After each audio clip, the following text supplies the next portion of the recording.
Hello. Hello. Testing. Testing, testing. Is this thing on? All right. Welcome in, everybody. I'm the average goob. And today we're working on Vibe Clicker.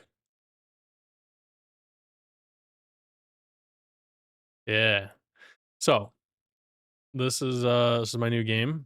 I kind of started it like last week. Hey, it's Stellar Frog. Welcome in. This project was started last week. And I've made a little bit of progress this week. So I just want to share it. This is the Figma design. So I'm just going to go through this a little briefly, and then I can show you what I worked on in Godot. We vibing and clicking out here. What up, Bear Lake Lion? We are vibing, but we're not vibe coding. So that's the important thing here is I'm trying to learn Godot and GD script and everything. So I've been coding it and learning a bit, quite a bit while doing it and getting back into it. So it feels pretty good.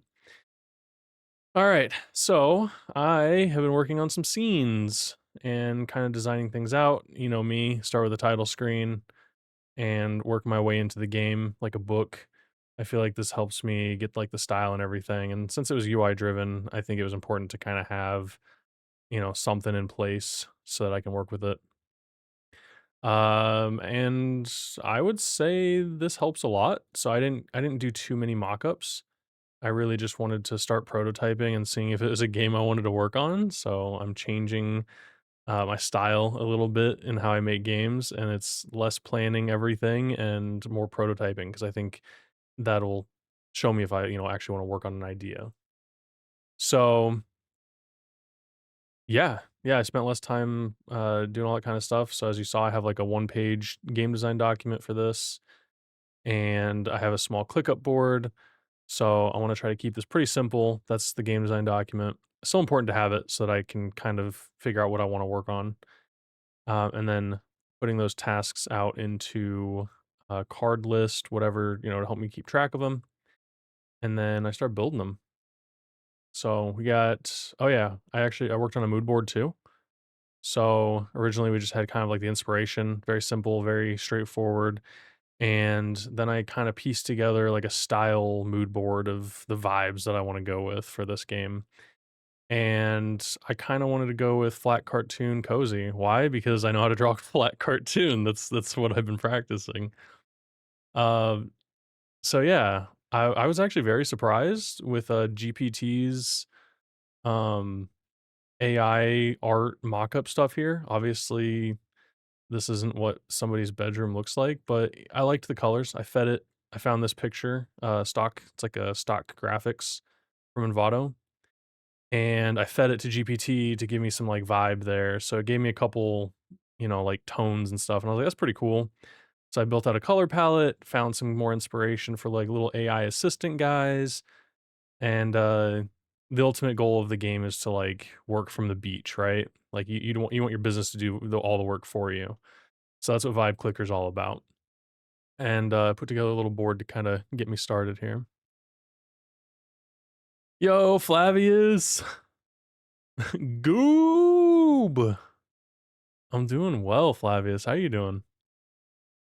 I'm getting back into the swing of things. I actually all this planning stuff that I did for my game so far, like this is the typical Goob process, but what I'm about to show you guys, you're not expecting. You're not expecting this. All right. Boom. I got a title screen.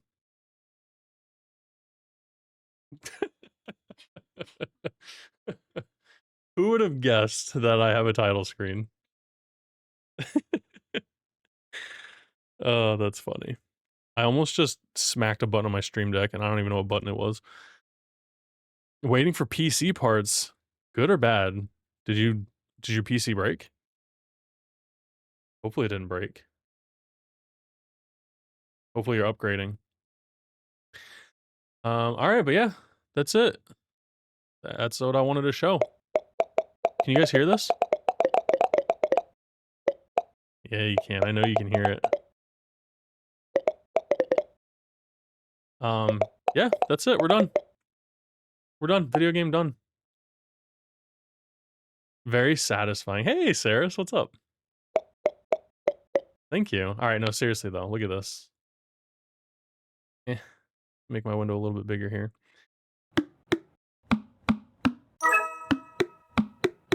We got an achievement. We got Rise and Grind. I totally submitted 500 resumes. Totally. Yeah, so we got the clicking going. We've got the different buttons. We have our upgrades, the word processor, resume host, computer upgrade. We have stats. We have audio. Check that out. How cool is that? And then we've got this auto click feature. It's not an idle clicker without this feature. Yeah. So that's for anybody who just wants it to sit and work for you. Look at that. Click king, auto click, boom. And then in case you missed out on the achievements or whatever, there's a tab here. So you can see your achievements. And it's actually kind of hard to see with chat covering it, but there's like a hidden achievement there. The irony of that. Yeah, this is it's coming together pretty well actually. So today I'm going to be working on implementing like actual stats and getting this connected. There, some of these do work. So we got like the passive income and stuff. Like if I start buying some of these upgrades, you know, my click value is 4. We have a passive income of 3, and we got 20 achievement points. That comes from these 2 achievements here. Yeah. You had a thunderstorm last week and sadly fried your power supply, motherboard, and your NVMe drive? Oh, please tell me you have all your art and everything backed up, at least to Dropbox or something. Oh, that is devastating. Ah, you hate to hear it. And there's not much you can do. That's nature telling you to reset, you know?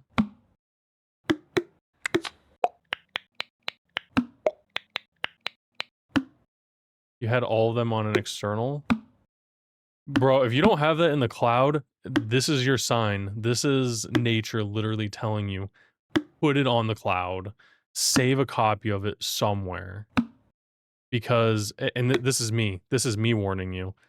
I had everything on an external hard drive, and it got wiped. And what? Recently, I lost everything. But luckily I had everything that was important backed up on the cloud. But before then, I had an old hard disk drive, the old HDD, and it had all my photos from like my teenage years. And the drive just stopped working one day. And to get everything recovered on it, it would cost me like $2,000. So I never did it, needless to say. It's not worth it. 3, 2, 1, 3 copies of your data on 2 different disks, 1 offsite cloud. I agree with Bear Like Lion for sure. I keep a periodic backup of my Dropbox, password protected and stored on an external hard drive. And then I also have things on Dropbox, and then obviously my local drive in case something gets deleted from Dropbox or whatever and I can't recover it. So yeah, I think redundancy for a reason. Like I do web development, so like I've got backups on backups for my websites and stuff. You don't have them on the cloud, but I have some of them on GitHub. Not all of them. Yeah, I would 100% just, even if it's like portfolio pieces, like just artwork that you made or something, make sure to back it up. Video games for sure, like use GitHub as much as possible. I use GitHub for my projects and stuff. I wouldn't dare make a project these days without it. Versioning is so nice. Like if I fuck something up, I can just go back. Yo, goofball Guinness. Is that Guinness or Genius? Oh no. Sorry about that. Goofball Genius. Welcome in. I'm at 70 repos? Dang, son.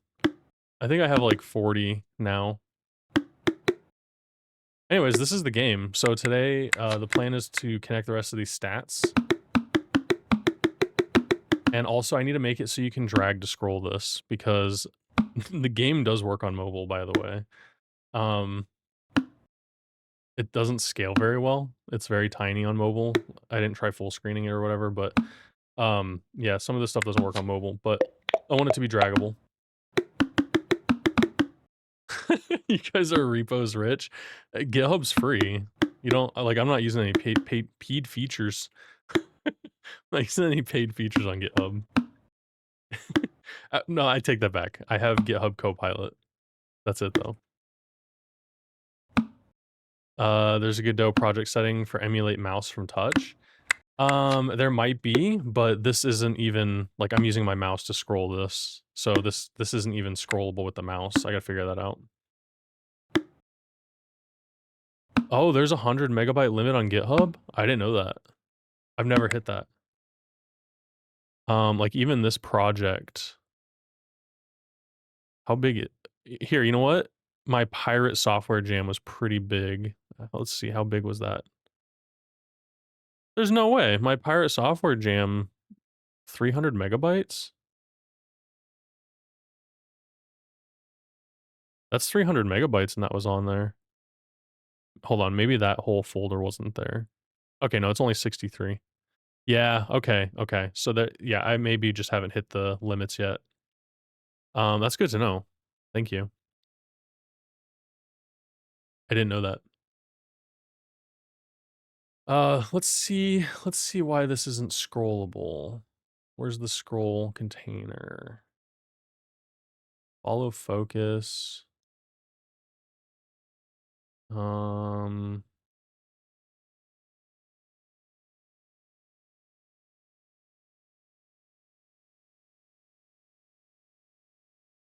oh, yeah, I'm not 100% sure how to make it scrollable. I think it's 100 megabytes per repo, Flavius, because I for sure have way more than that on GitHub.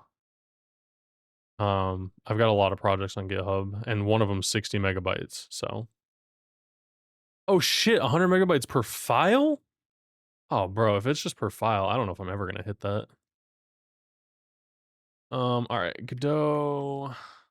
Let's do mouse drag scroll. What is that? A scroll container?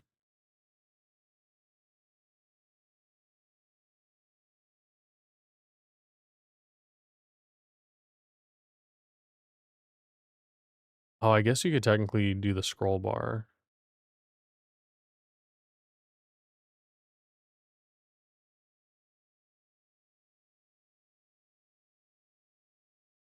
Five gigabytes total for private repos. The email if you reach it. Okay. Dang, yeah. Okay, so that's per file. That's not terrible.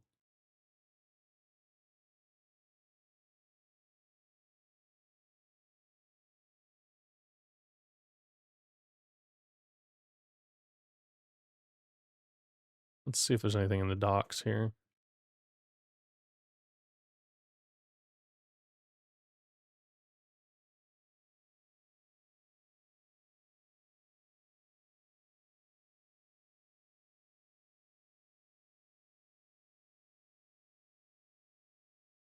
Because, like, I guess, let me see if it at least works if I drag, like, the sidebar thing.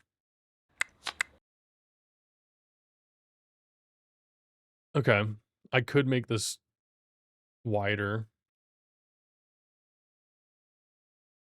Ideally, I'd want to be able to just drag this. I didn't know Unity has version control. What do they use, like Perforce or something?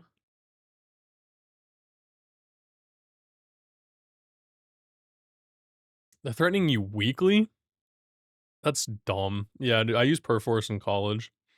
I think that's what Finis Fine uses for his uh Unreal project. I love it. It's so funny. Like it's I haven't seen that in so long, but the checking out files is probably the coolest feature. I do wish GitHub they probably do have GitHub checkout, but um that was like the most used feature in school. So people wouldn't work on stuff.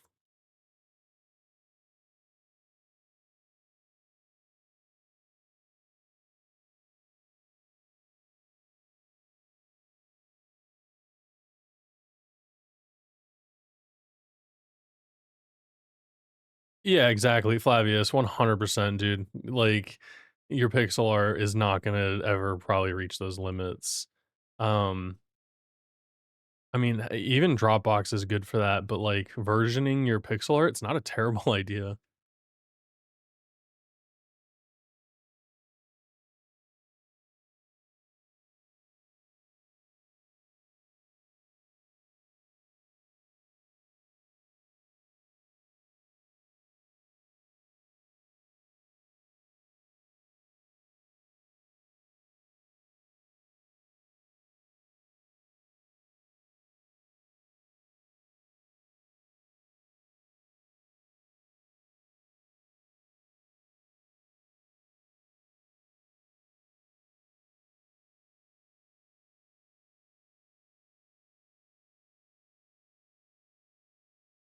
Hmm. Project settings and input devices. I know this is what you literally just talked about.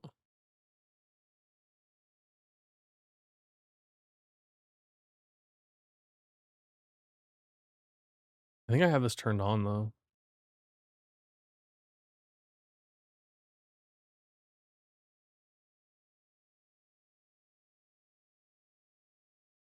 Yeah, I have these turned on, so I thought maybe it would scroll.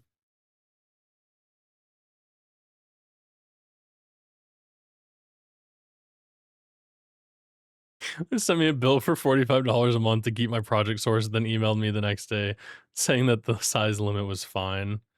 That's so dumb, bro. We just gotta make a new way to manage files and just make it free. And then when somebody signs up, they agree that we can use all their files to train AI. Like, what? It's free? I kid. Let's see. I think I have the scroll container stats tab. What kind of things do we have?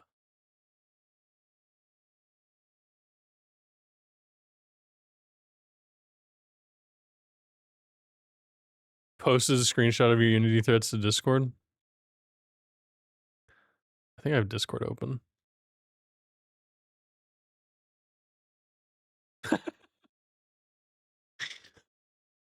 Oh my gosh, every 2 weeks?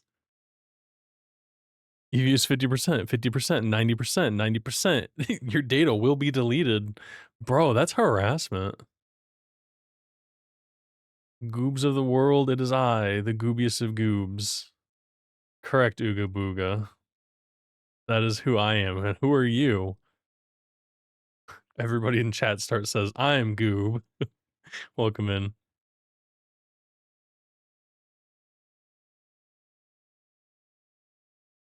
Want to see what I was working on before the PC break? Sure, Flavius. Let me know when you're ready. I'll have to permit you to link. Or I mean, I don't know if you're in my Discord. Okay, pal, I see how it is. All right. I was gonna work on the scroll container. I think that's the least of my worries. Let me work on something that I can actually work on. Let's get these stats connected. I was working on down here. You ready? All right. Permit.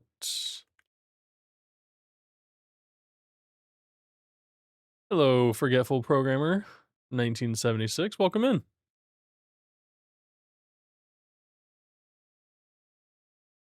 Oh.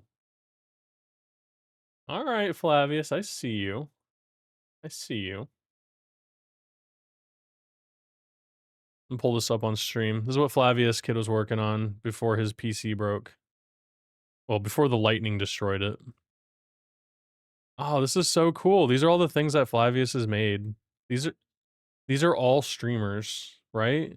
I mean, that's Temptic, I can definitely tell. That's Flavius right there. This is so good, dude. Um, the cat is cute.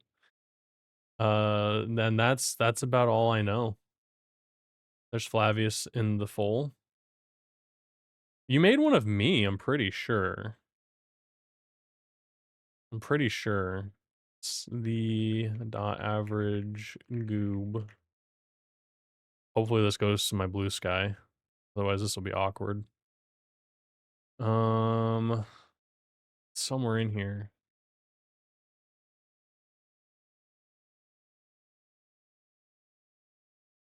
Oh my god.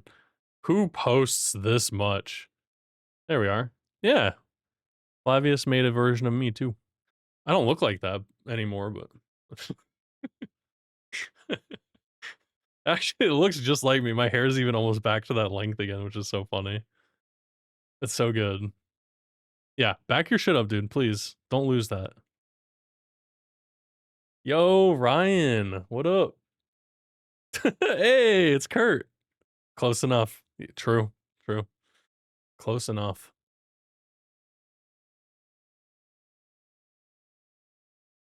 To be honest, I'm jealous because I ain't got the motivation to finish art projects. Because I always leave them unfinished. Plus, my drawings are more messy.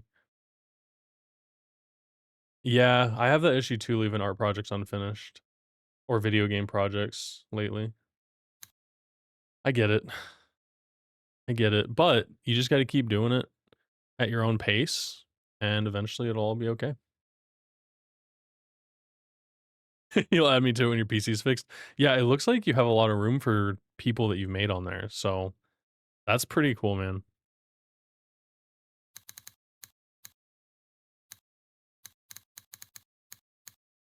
Let's do links.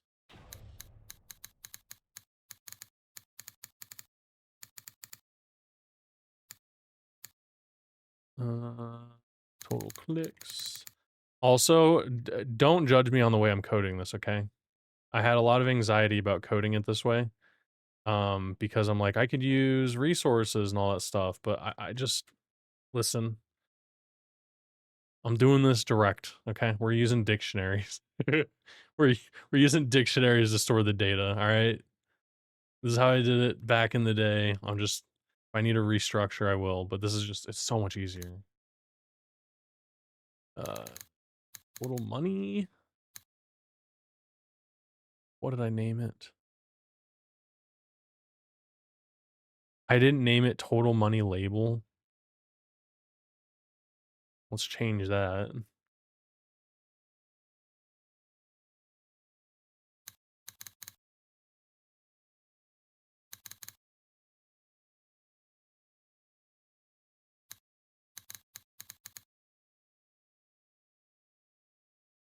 Your laptop's kind of broke-ish? No! Only 6 months old. Yeah, they don't make anything like they used to. I feel like things just break so fast. Ever since the new Windows came out, everything became obsolete.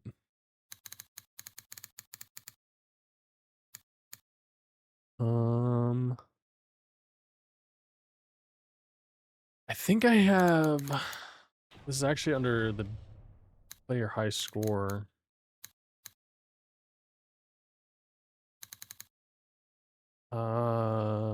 And same with this one up here. So I'm gonna save this data. Yeah. Just had a 4-year-old laptop crap out on you too?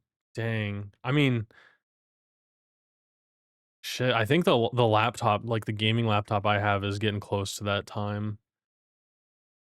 Which sucks because like I don't really use it that much. I was using it when I was like doing a little bit more traveling or house sitting for some family, but yeah, I think that laptop's coming to an end too. Even though it has a fresh install of Windows 11.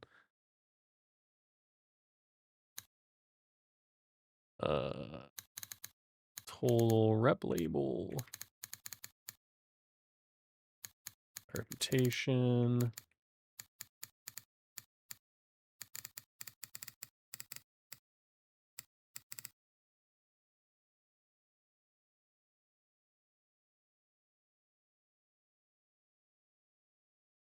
It was your fault. Oh no. Ooga booga, what did you do? Did you throw it?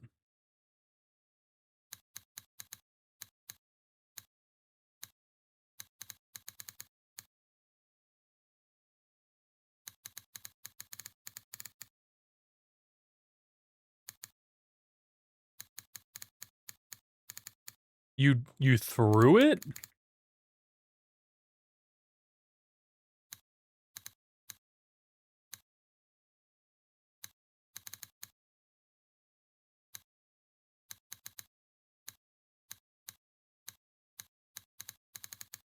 Oh, not double X. TE XX. 5 points.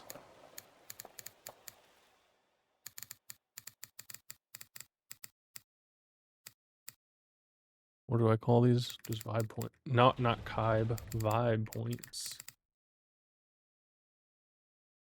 All right.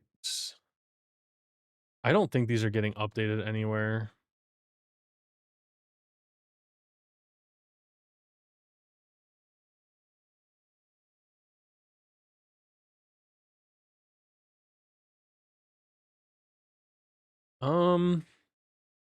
Okay. What I need to do is modify this event manager so that we send the score with it. So that whenever we get things checked, we fix it. So I think I was already there. Game HUD. And then we're connecting to score updated.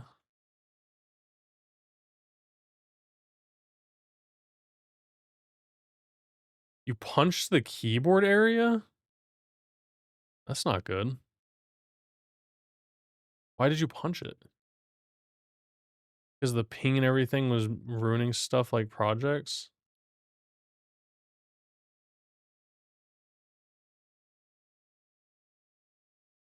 Well, I mean, breaking it's not gonna fix it, though. You gotta realize that.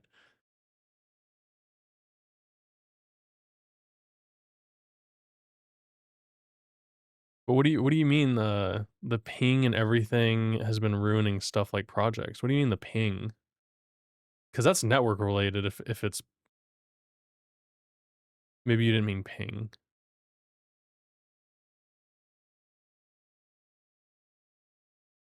So your Wi-Fi has been crap. Yeah, I mean, did you try connecting to 2.4 GHZs before? Because like sometimes you know taking the slower speed internet is better for connectivity, like over long distances and stuff. I mean, it might be too late now to test it, but yeah, like I wouldn't resort to breaking something that's broken. Um, I've never destroyed any of my electronics. Now, I've thrown stuff away because it doesn't work anymore. But I don't think I've ever taken anything to like Geek Squad or anything. So I don't really know if things could have been fixed. Maybe they could have. But it's like the hard drive that crapped out on me. Like they'd have to take it and like extract the data, and it's like $2,000. It's like $1 per gigabyte or something like that.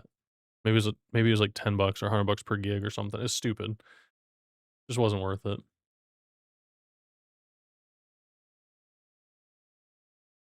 Let's find out where all of our event managers are.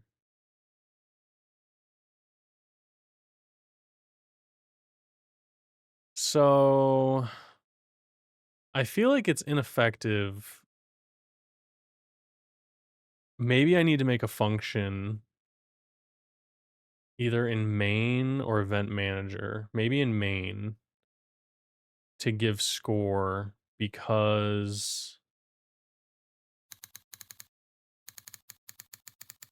there's just no way to manage high scores.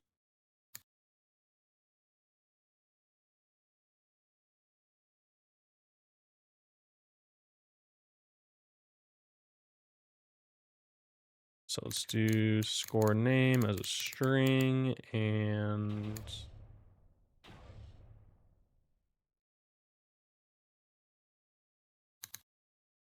let's do score amount. Probably as an int.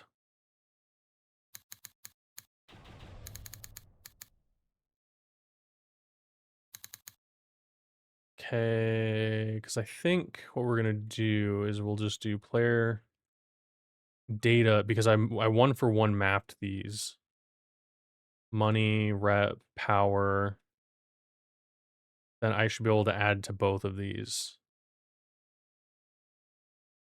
Oh, posture check. I started slouching. Like right when I started slouching. Thank you for the posture check. The laptop still works, just that it struggles. You're gonna do something about the punching. Yeah, honestly, what I did when I was younger, I got a punching bag and uh realized that it hurts to punch. So then I just started counting to 10, the old school anger management. If I'm like really angry about something, I just take some deep breaths and I step away from whatever it is I'm working on because it's probably frustration usually means like you don't understand something or like it's like anger is not the emotion. And like once you figure out what that emotion is, you can like take a step back, reapproach it in a different way and like think about it because like anger just flusters, like it completely gets rid of thinking. Which I even find when I'm coding. Like if I'm frustrated, then I can't solve whatever it is because I can't think logically while I'm frustrated. But yeah, as long as your laptop works as it's plugged in, just stay tethered.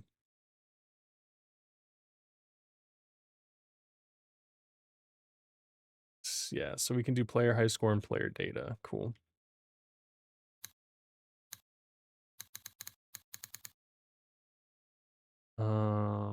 Plus, oh, plus equals score amount.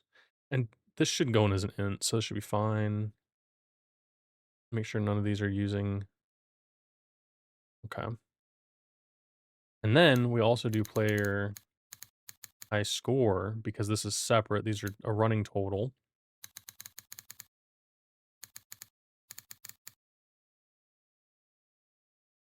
Cool. And I can also use this to do achievements and stuff too. That's pretty cool.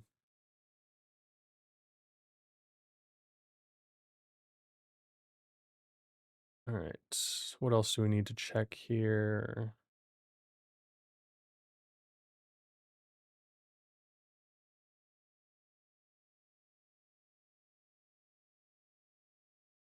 Little sneeze.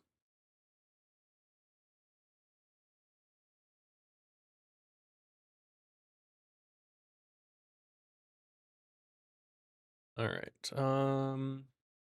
We could probably create a function to add a high score. Well, I yeah. Hmm.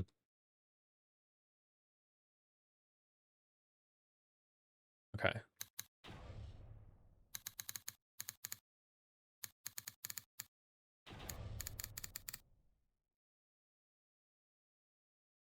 Hmm.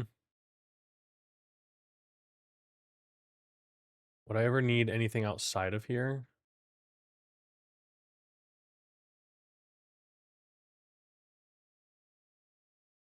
I don't think so. I think the only time I would need them to both be in here is whenever we give the score. So I need to go back to the clicker and we need to give players score, and this is going to be money and click value. It's going to be main.give player score. So we don't need this. Okay. Here as well.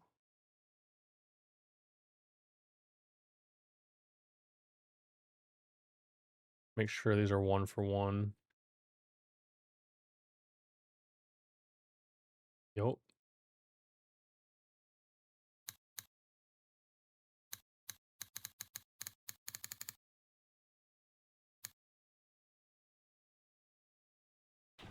Oh. Yeah, I think this is why it's good to use this. And the amount will be here.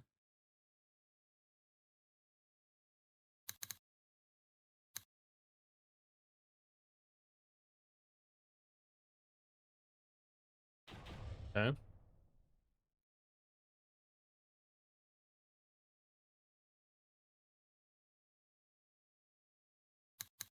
Same here, right?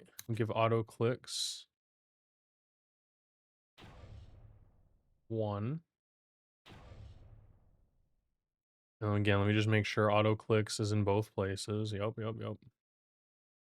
So 1 is an active resource, 1's a collective resource. That's why we're doing it this way. Let's test it out real quick.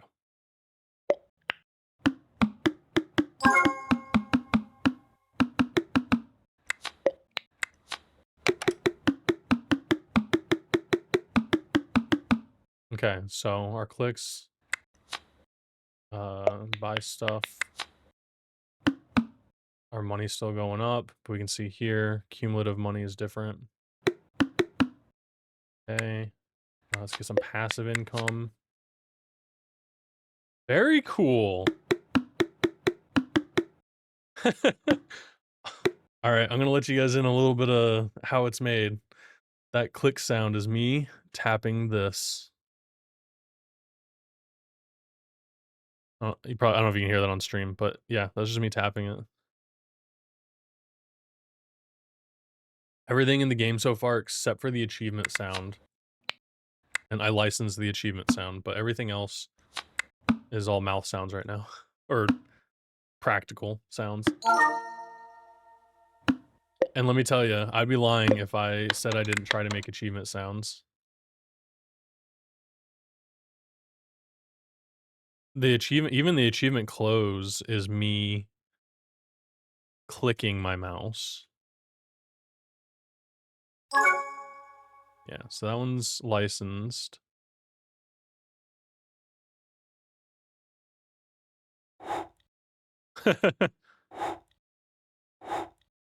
Yeah, that was gonna be the opening one. Hey, Genesis.com, welcome in. Hello to you as well.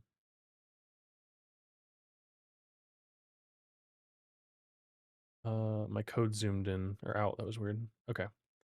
So let's keep making sure that we've got anything that gives the player money.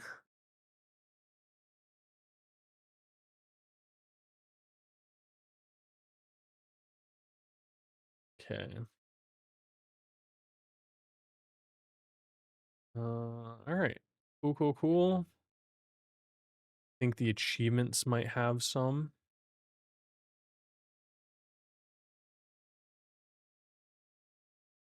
It's probably going to be under event manager. All right, we got to give the rep here.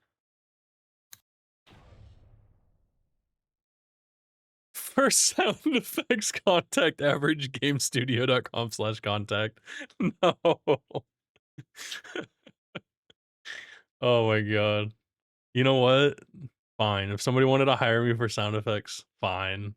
But it's only mouth sound effects. That's all you're gonna get. And it's gonna be what you pay for. Let's see. If I had to price out a sound effect, I don't even know. We'll do it packages. We'll do 5 sound effects for $10. You know what? $100. No royalties. It's all yours.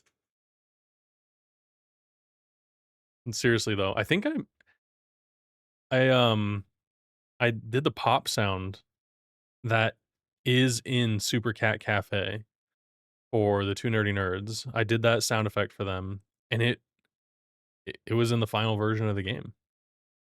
So, uh, yeah, royalty free. I had to type out that they were allowed to use it, that I agreed to it. It's all theirs.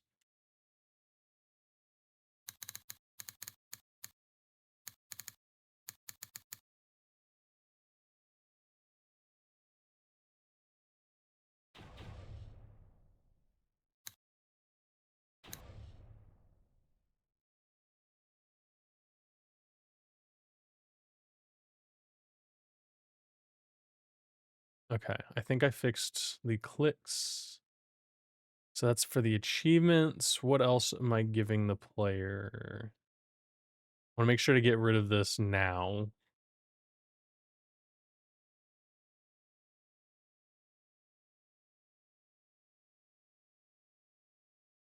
Aha. His resume sent in there as well. Yup, sure is. I think this makes more sense anyways, because then I can change everything under one function. Whoops.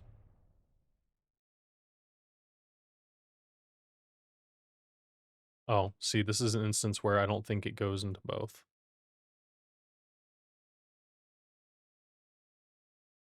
Yeah, total clicks is unique. Thank you for giving them a shout out, by the way. Appreciate the lurk. Thanks for hanging out, Ryan. Enjoy making dinner. I will be right here cooking a game.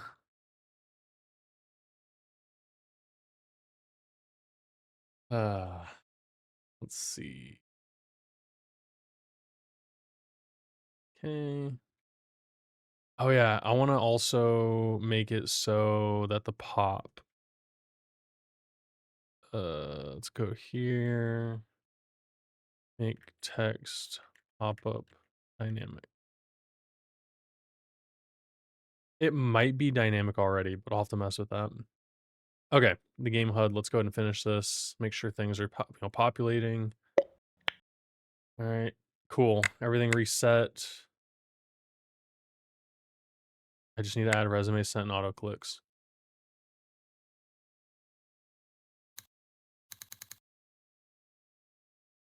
What do we got here? No. Go back to my screenshot. Total resume. And we'll have more stats, obviously. I set this up so it can be a big old list. Let's do the high score.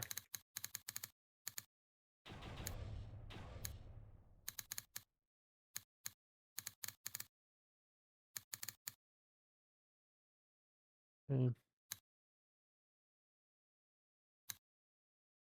And then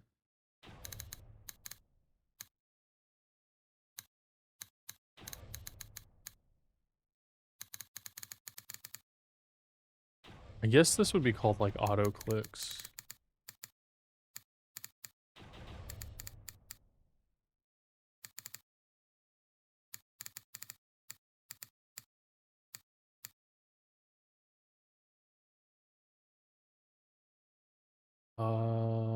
Did I rename it?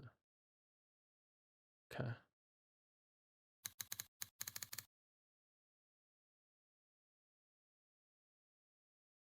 Okay, and then we're going to send a signal stats updated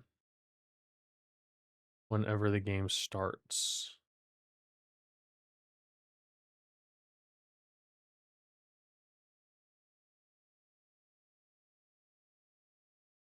Oh, I don't even need to signal it.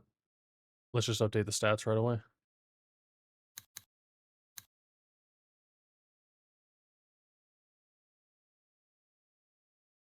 Okay.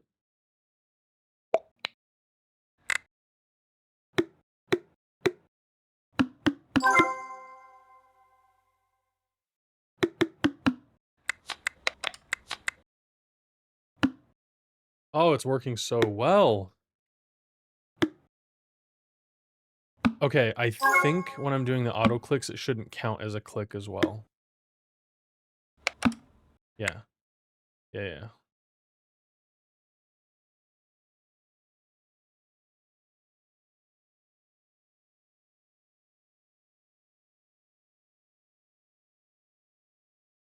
I'd already set that.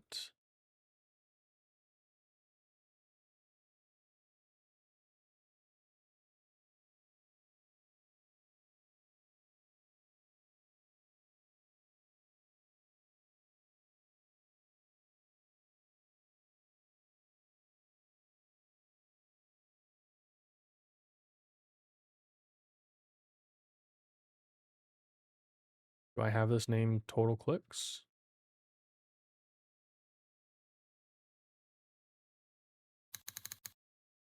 Let's do that.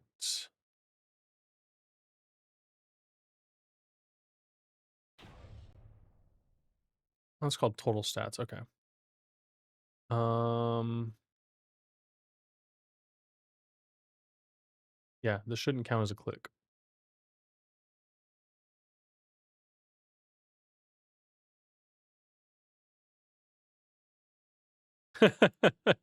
Hey, next prodigy. Lurk eating Ryan's dinner. You know what? I can't I don't know if that's real or not, but probably ask him first.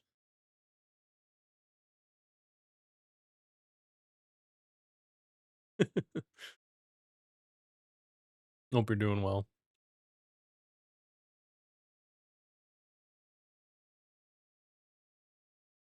I'm doing great. I'm working on Vibe Clicker, and I feel happy to be working on a game that I'm making so much more progress on, and I know it's not like the most flashy game, but I'm coding a lot more that makes sense to me, and I'm not like constantly looking things up for every little thing I'm doing, which is fun. Um, because I forget, like I've only made like technically at this point one game in Godot, and I know I worked on Backhand Bandit, but I mostly did UI work for that game. And this one's kind of a more UI driven game, but I'm coding everything this time. And Artemis was like the only one that I actually did stuff for. So yeah, I canceled Rise of the Intern. Um, but you know, if you want to go back and like watch that game, you know, like I have a video devlog still that's on YouTube.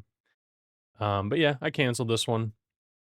Everything's in a list here if you want to go back and watch like 30 videos or whatever, 29 videos of me working on it. I don't know. I just didn't feel as passionate on that project, so I don't want to spend much time just going through the motions. So, yeah, that's all on there, but no, I'm having a good time working on a Vibe Clicker. And of course, it still plays into the Office or like current happening satire. It's about a college graduate who struggles finding a job. They're just submitting resumes and making a little bit of money, and then they discover AI to help them automate stuff. They start a business. You purchase a business or whatever, and it like runs everything. Um, so so it kind of plays on stuff. But this game's really about reputation. So there's a stat for reputation in this game, and the idea is like I want to make it so that you lose opportunities and you lose reputation if you're vibing your whole business if everything's like vibe coded and automated with AI. So just having fun with it. You caught a lot of dev work on stream for Rise of the Intern? Yeah. Yeah, I know. I'm sorry. I had fun building it. I had fun building the systems and stuff. Like, I don't know if it would benefit anybody to open source like my character creator or anything, but I did have a really good time building all that stuff. But I had more fun building the systems and thinking about it than like play testing and like actually getting stuff made. Like it just wasn't the survivor style kind of burned out on me. I think I overdid it. I played so many. So I'm going back to the old school auto clicker, cookie clicker style.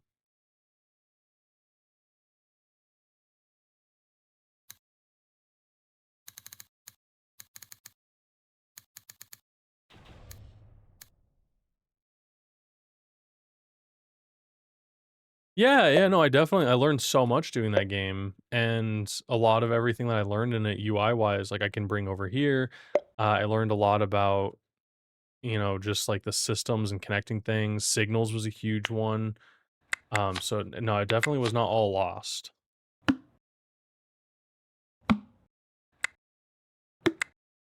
Why is it not? Okay, something's wrong here.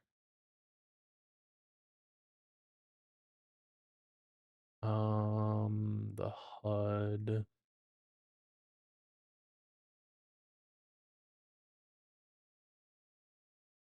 Okay, what do we have here?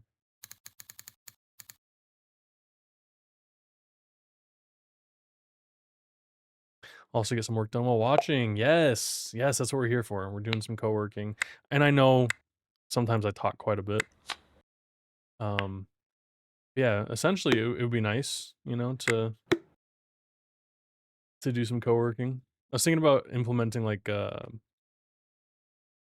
Pomodoro timer, give everybody like 25 minutes of just coding and relaxing. We'll see though. We'll see. Now that I'm not streaming every day, you know, I'm here to hang out, but also build a little bit.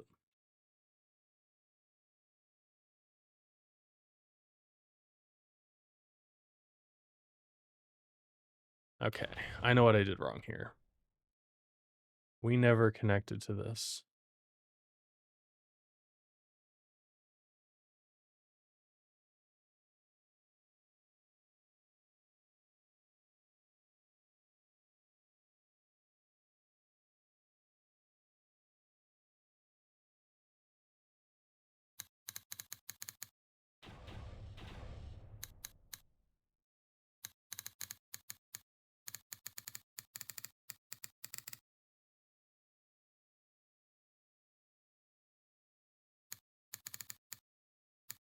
Hey, it's Captain Anosa. It's time to go full goob mode. It's the goob average, huh? Hope you're doing well this evening.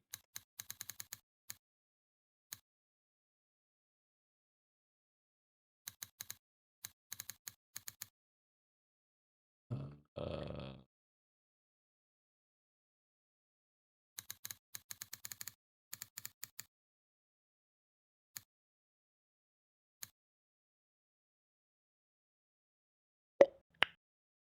all right, let's see. Auto click. Hey yo. Turn it off. Yeah, there we go.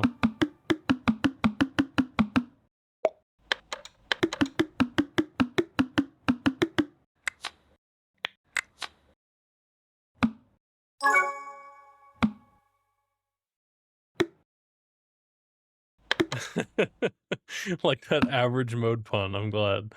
Yeah, I know. I totally got it when you said it. But it probably, like you said, made more sense when you were, you know, jogging and you had all that oxygen to your brain. It's pretty funny though. Also, like, I really am just the average goob. I don't know why everybody keeps calling me above average. Like, it's in my name, right? Hey, programmer Jeff, thank you for the follow.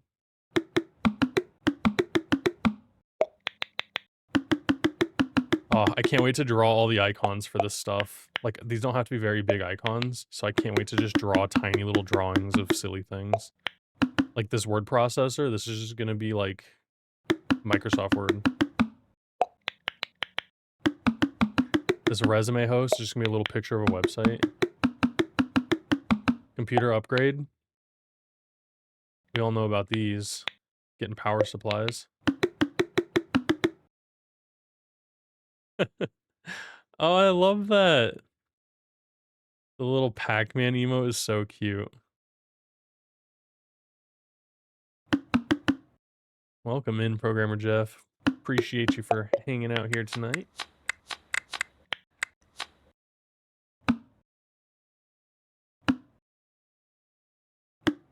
All right. All the stats are working. Sent tons of resumes. Auto clicks are working. Regular clicks. Oh, but the clicks they're not working if you have auto clicker enabled.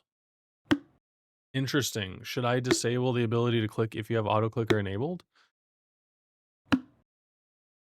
Hmm. So the point of auto click is so you don't have to click it, but it's way less efficient than just clicking. So I wonder if I disable the ability to click. Um,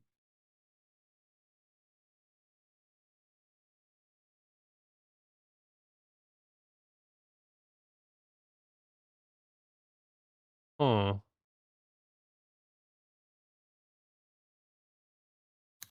It's an interesting thought.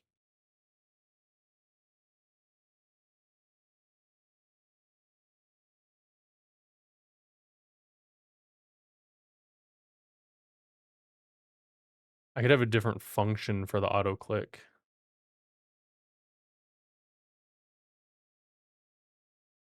Instead of this on button pressed.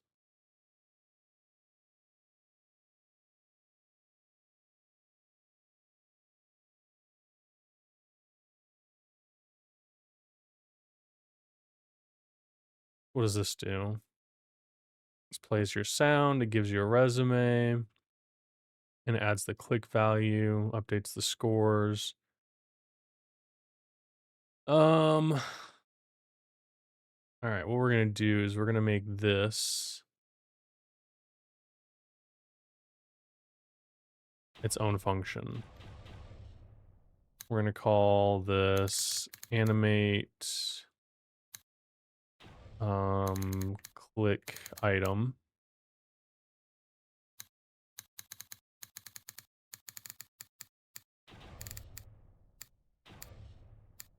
Make this a function on its own. Oh. Who am I, Blizzard? Unexpected identifier fun in class body. Just kidding. Function, there we go. Sorry, we can't have fun in the code.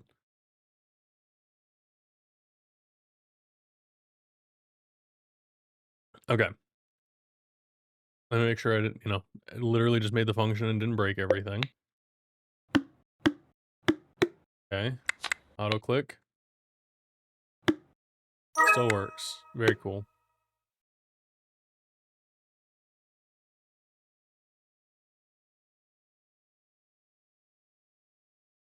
Okay, so the issue is that it's not increasing.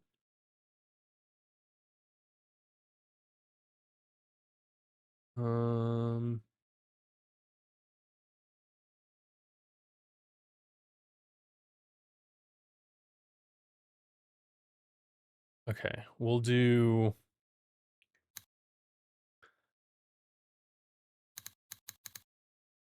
player. So who clicked? This will just be a string, very simple. And then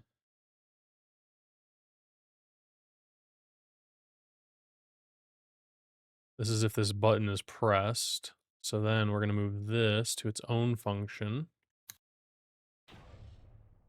We get our auto click score. Okay, we animate it. And then we say it got auto clicked. Okay. And then we're going to go back up here. We say who clicked. That's fine. Okay, we want to say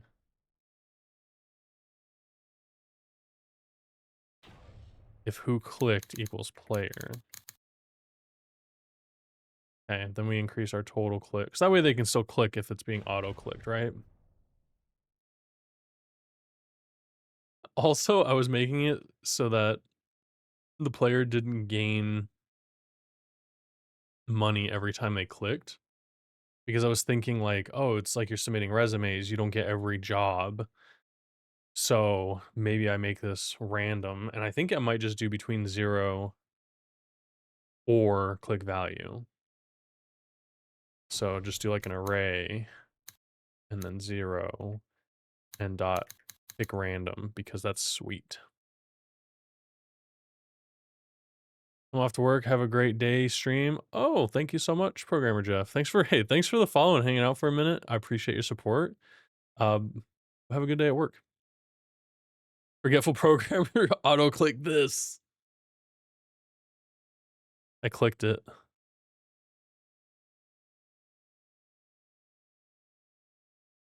Just automate. Just Twitch just auto clicks your name. What the heck? Okay. So if I click, we have our click, we have our resume sent. Oh, and we're gaining money, but not every time. That's good. Okay. We got auto clicks. We're sending resumes. We're auto clicking. And then if I click, we got manual clicks happening. Okay, cool. So we can click with the auto click on.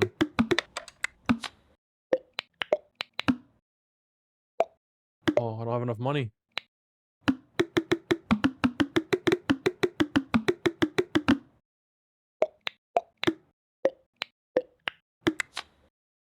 Cool. So we got 250 rep is our max. This is our current rep up here. 58 monies. Our total running is 90. Okay, cool. Everything's working here. Looks like all of our stats are here.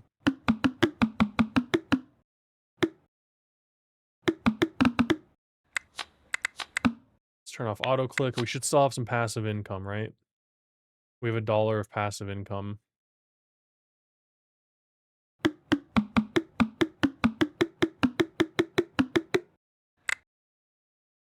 Cool. I do feel like I need to change that to say passive income. And then I want to do like per second.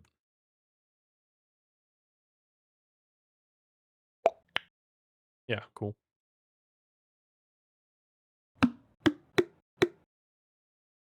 All right, sweet. I think what I'm going to do is when we have a click and we make money, I'll do like a cha-ching sound maybe. We'll see. This game has to be very audio oriented because of like everything needs to be instant feedback. Which is like, even if we're not making money, we're still sending out resumes, right?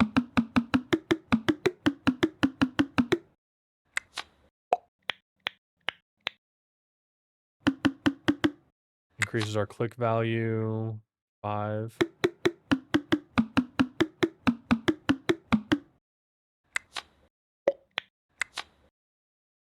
Okay, everything's working. We can even turn off the sound if we want. Pretty cool.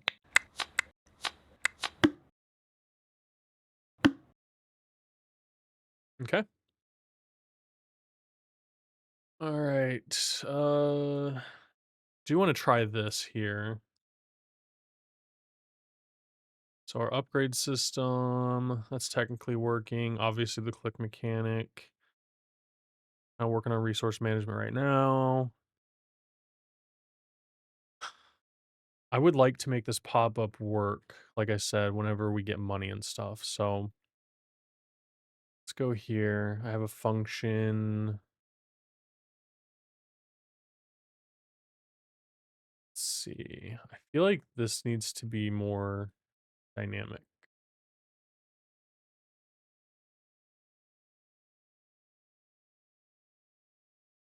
Oh no, this is it right here. This is the pop-up text. Okay.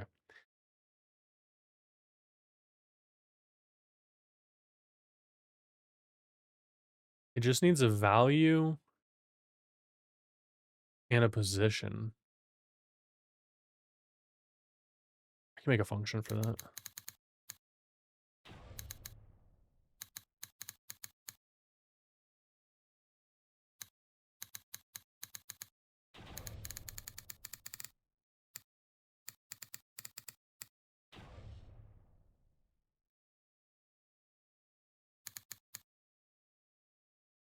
Just to make these more unique.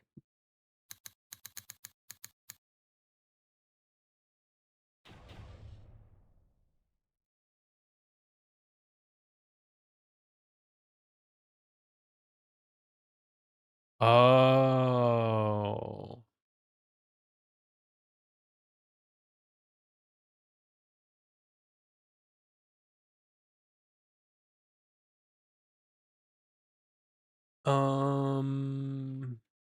Interesting. Can I...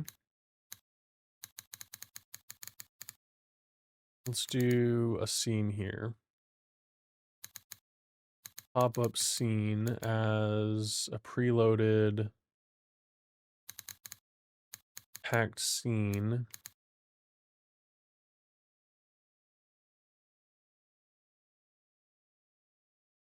Can I do this?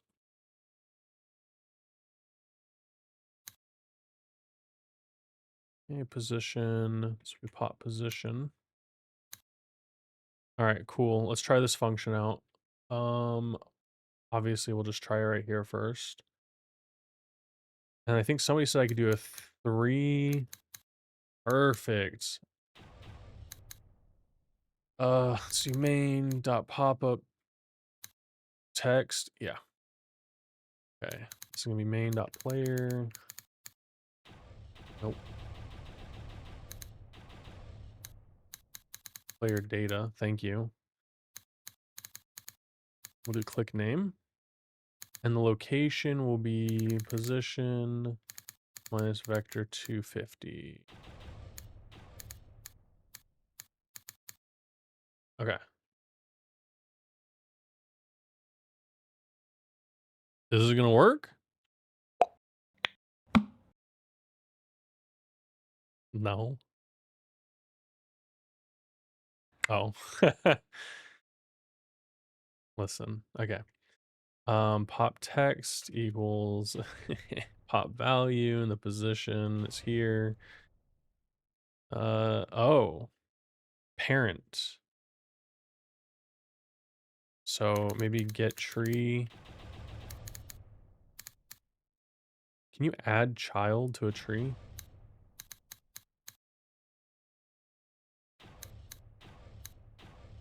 We'll just try it this way first.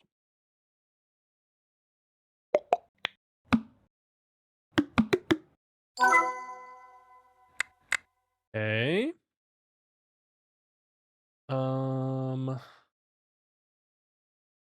Let's see. Godot, add child to tree.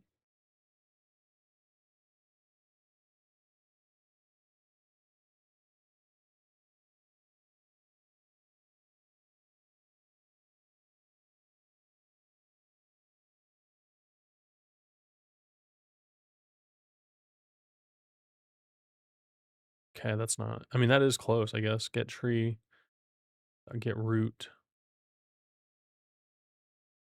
Let's go here. Get tree.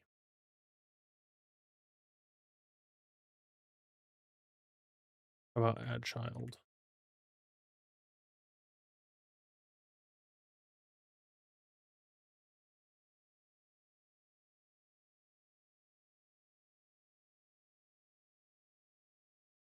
Sometimes I feel like this doesn't actually help.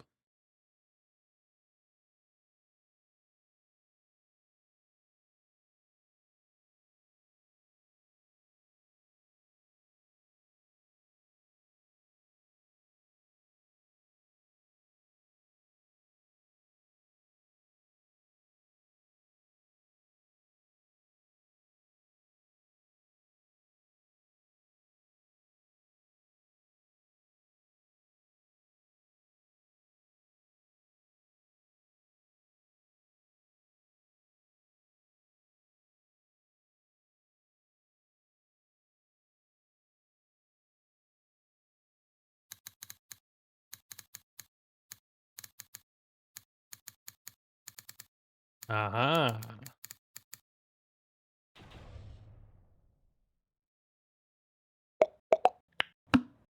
Hey, it worked. Okay. So the problem with this text is that it very specifically has like a bunch of stuff tied to it. So that's maybe why I didn't think I could do it. As a function here, because I need to make it like it's got all these extra variables, distance, fade timing, all this stuff that I can mess with. Um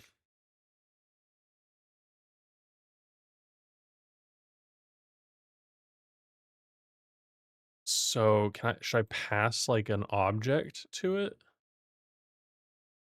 with optional settings?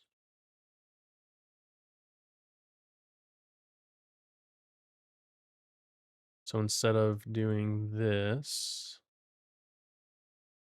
I would say here, and we would do this. Still keep the comma, but then we would do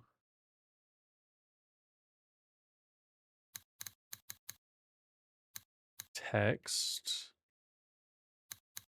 position,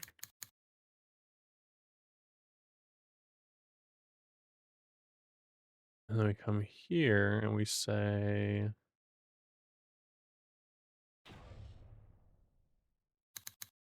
pop data as a dictionary. And then we can parse it out. So we could say pop value.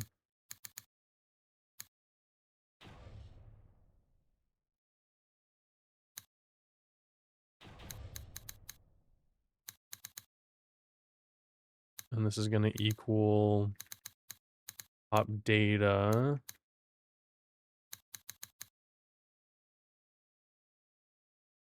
Let's say value and position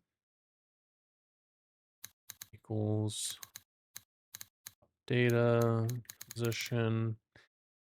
And then we need to say if that's not true, or if that does exist, then we do that. Otherwise, we do nothing. Is that how you do this?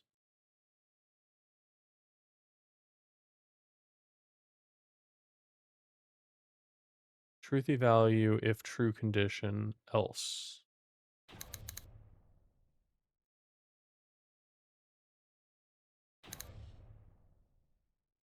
Is that how this works in Godot? Okay. And then we'd say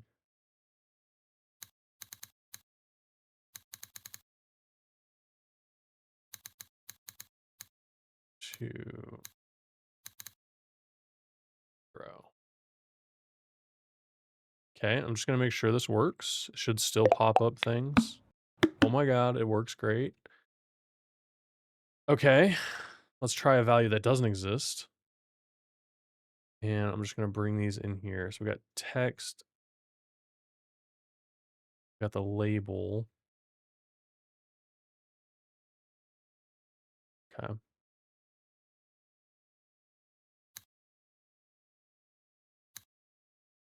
All right, we already have the text value.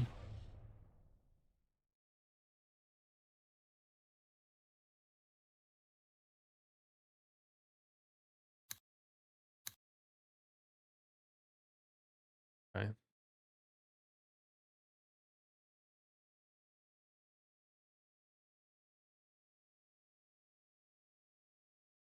What does the speed do?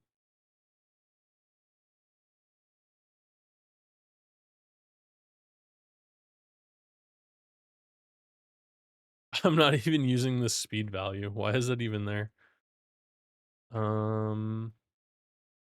Really what I need is this direction.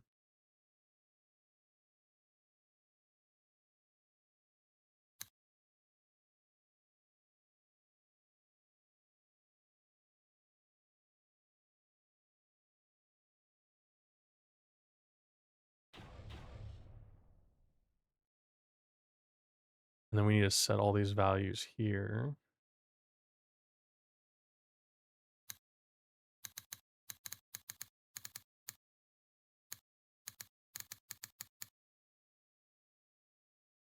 Probably should name, oh, I guess that's fine.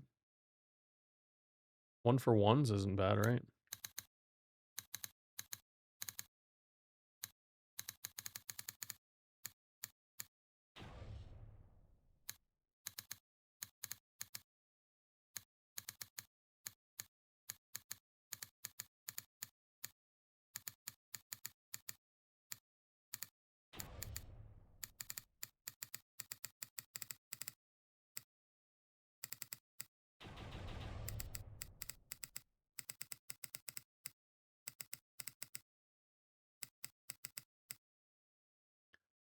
Okay, these are the values I do not have currently set.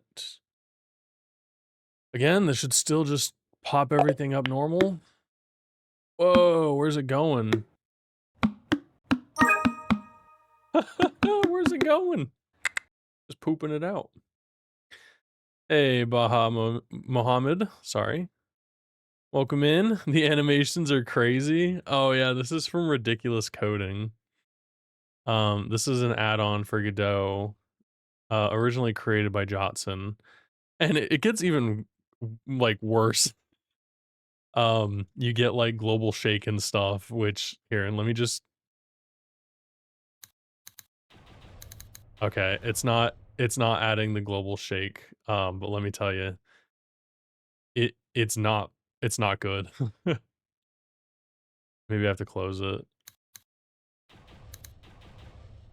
What if I save? Yeah, look at it. It goes hard. But I personally don't like the global shake. But all the other stuff's kind of fun. It makes coding a lot of fun. Also, it gives you guys a little bit of typing sounds while you're hanging out. Might be a little overwhelming, but I think generally I can turn it off if we need to. But I like it. It also shows you where I'm at in the code, so you can follow along if you're trying to copy my code. Uh, at one point, somebody wanted me to have my text zoomed in like this, and I'm like, now you're copying my test.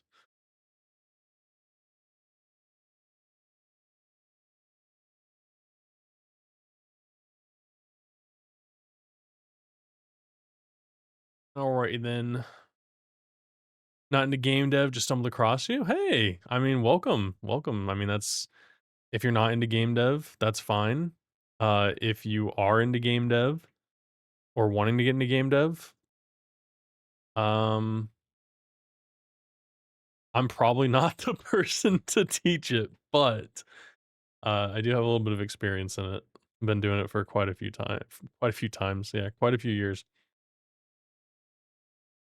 But I'm like newer to Godot at this point. I've been using it for like 7, 8 months now, maybe. Did he say glasses off? No, nobody said glasses off. Don't do it. I will have to zoom it in. Please don't. Um, okay, why was it sending the text so far away? Oh, it's because I'm not sending the position.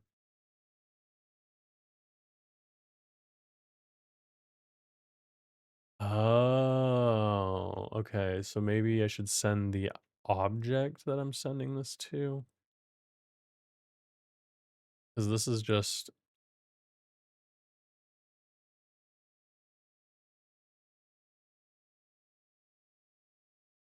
okay.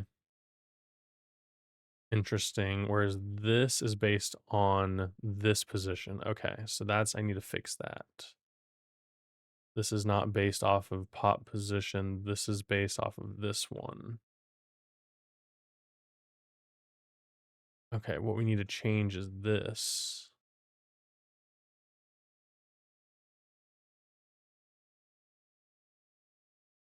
And then we need to subtract or add that. Probably just add it.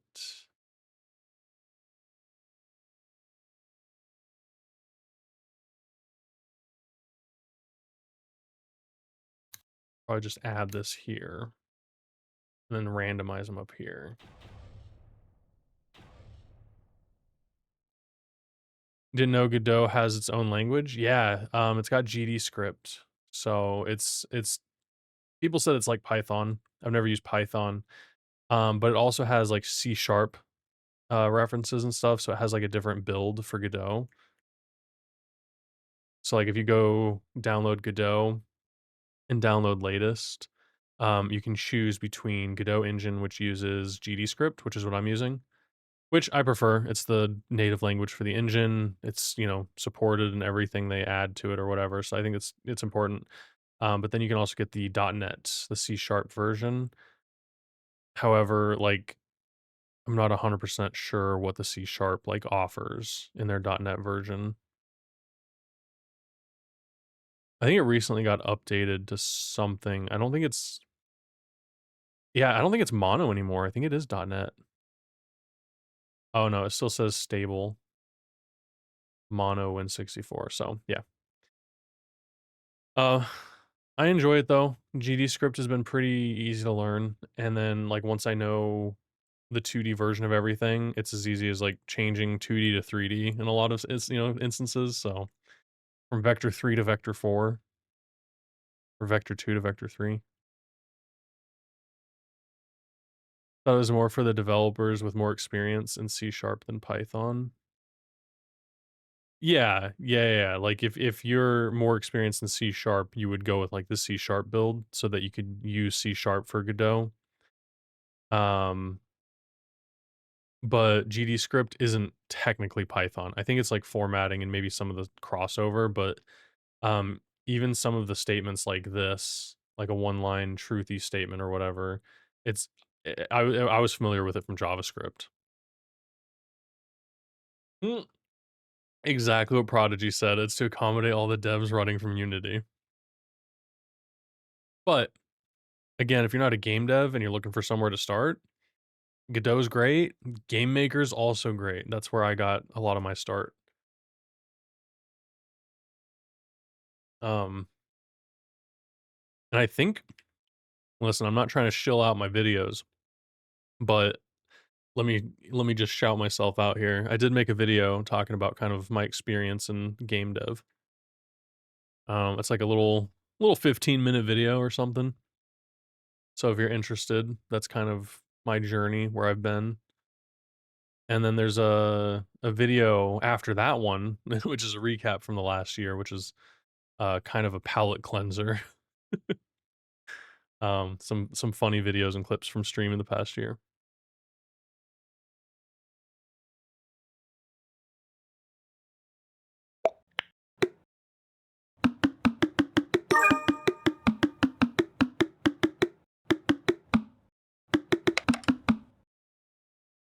It's weird that they maintain a scripting language in addition to the engine. I mean, a lot of stuff does that. You know, like RPG Maker did RGSS. That was a Ruby game scripting system that they had for RPG Maker. I think they use JavaScript now. Game Maker has GML, which is Game Maker language.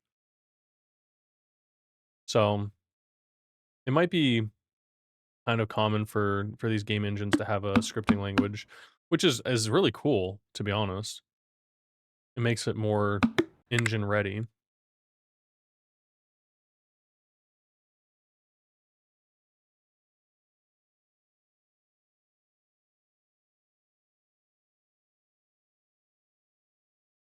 Okay.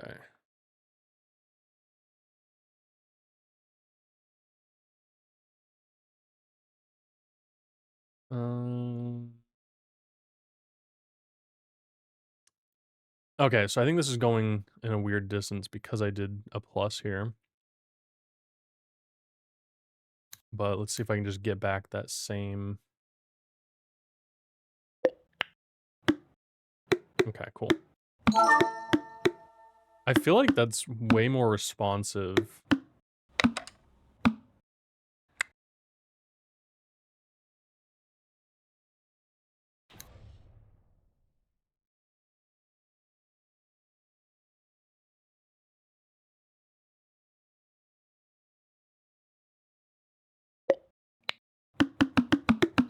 Yeah, there we go. Okay.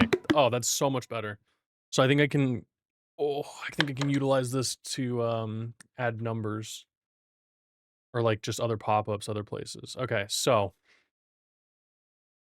what we're going to have to do is come back here. We're going to have to do this. And then we're going to delete it. And then we're going to take this. Question is, does this do it per line? Dang, that would have been cool.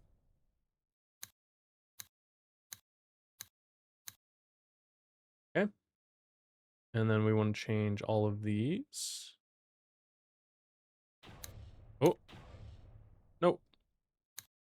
We want to change all of these. Just a colon. And then we want to add commas at the end of all these. Okay. And I think I can leave by default. We'll have those. I think these are vector 2, so we'll do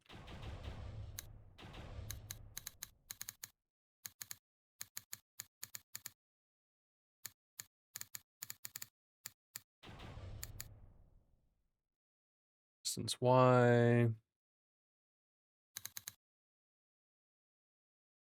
Just gonna copy this. I'll be using that quite a bit. Else, vector 2. Just for generic pop, we probably don't need to do anything special here, so we'll just do that. All right.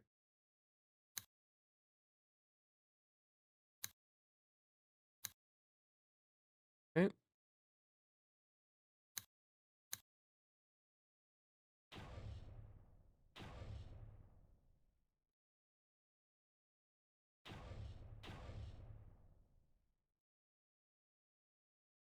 Oh, whoops. Put vector 2 in there.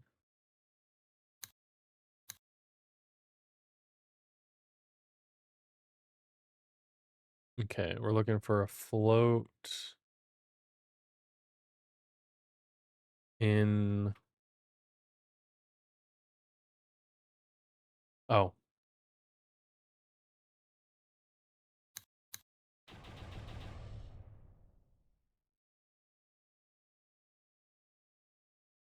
Hmm.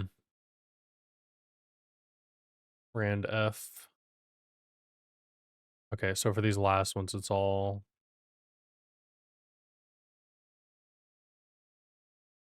Oh.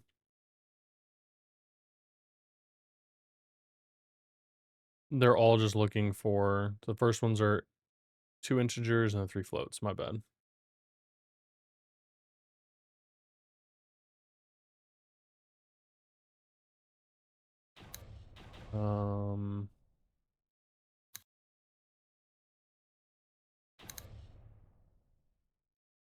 I don't know why I assumed they were all vectors.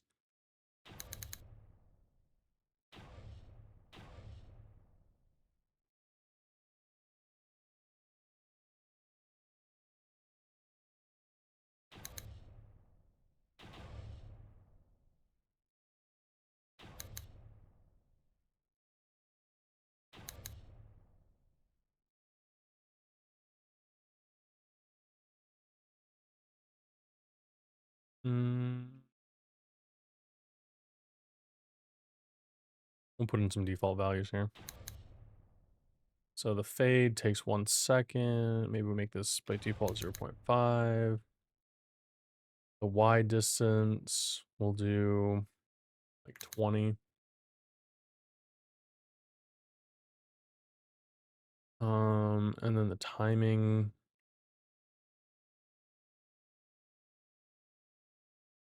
1 second, why not? And then the scale, random float between 0.3 and 1, we'll do 0.5.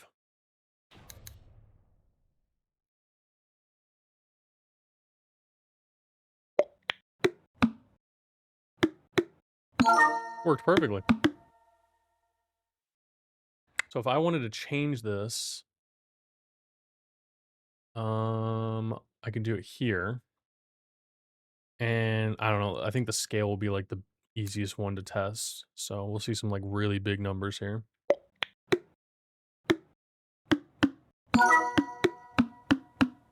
Okay, yeah, so the scale changed. That's great. Great. Okay. So what I'm gonna do, get rid of this. And then I'm gonna put a little comment here. We're gonna call this usage. That way I can bring it in if I need to. Because I'm curious, like if I just provide these items here, what's gonna happen? So when we update the score, correct me if I'm wrong. This is a score label. Let's just test it out real quick.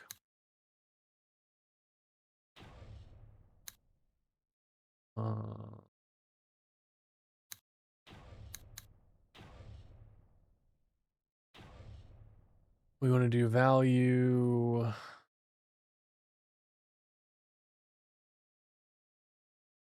Oh.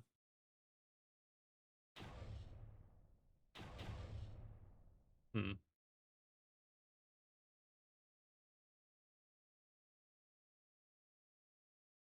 Shoot.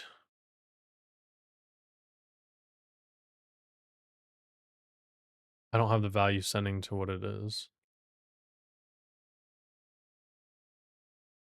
I guess it would just be the click label or the, yeah. Yeah. So we'll do value is the click value here, I believe.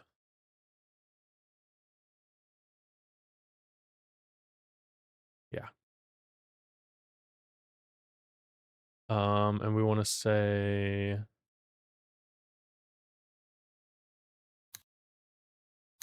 plus, put a $sign, and we'll, I think this whole thing's a string, so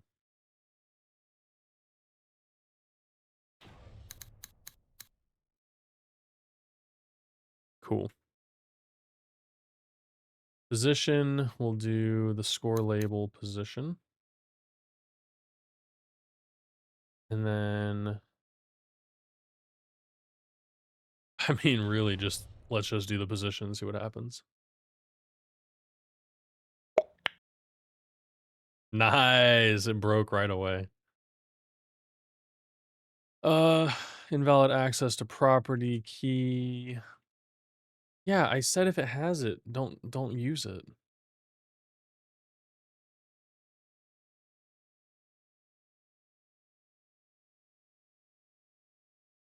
Okay.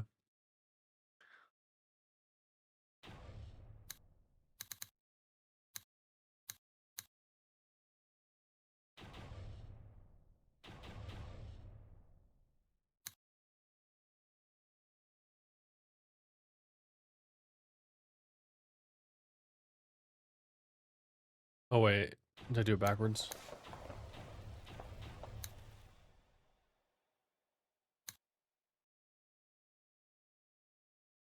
I might have done it backwards. Godot, truthy, one line, variable. That's not what I'm looking for. Ternary.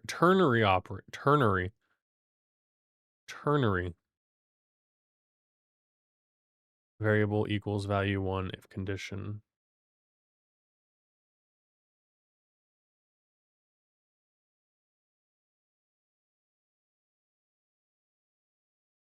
Yeah, I want to know what the syntax sugar is though. Okay, we want to do this if this condition. Okay. Let's assume this is correct then. We want to return this if it has it. Otherwise make it 20. Okay, so our next error should be the distance x. Hey, okay. Fun.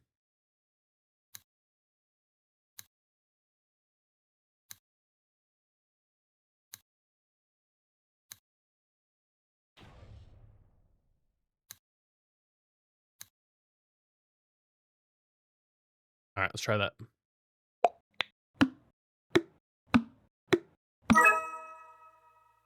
No, I didn't see it pop up anywhere. I want it to be there. No.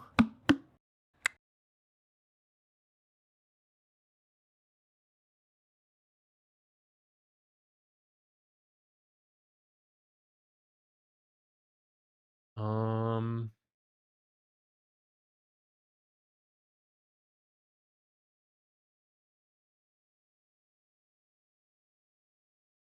let's see if it's getting added to the tree.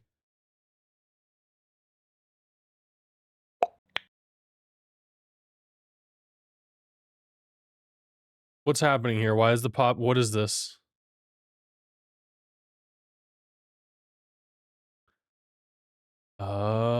This is happening all the time. We don't want that. Yo, Mars, what's up? How you doing?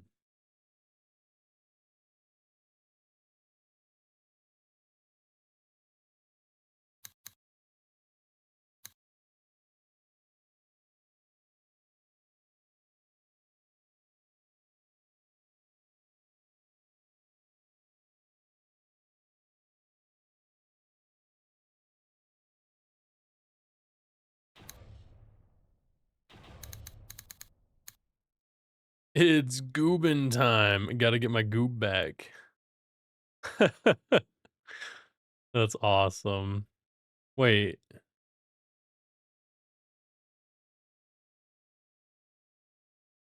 Oh, it didn't come through. Hey, welcome back. Thanks for joining the average Goobies Mars. Appreciate that.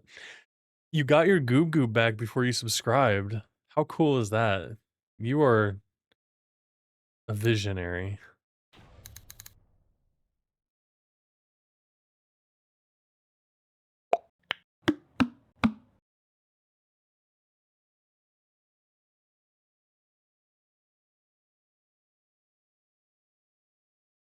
I told you I was coming back. Slowly but surely, and I know, like, today, I'm gonna be streaming a little bit longer since I did start before 7, um, but I've literally been working on this game, like, all weekend. You can ask Stellar Frog that I've been working on this all weekend. She shook her head yes and said, "Yeah." I spent, like, I think it was, like, 12 hours on this yesterday. I'm just having fun building. It feels like a game jam, but without the pressure of, like, getting it launched, so it's really nice. Game HUD. What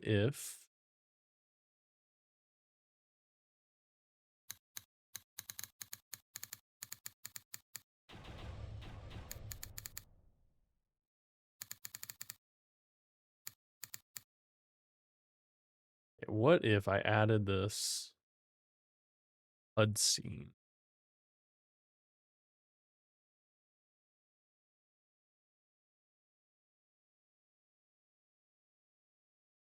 And then we referenced it. I call it game HUD. I did. Act scene.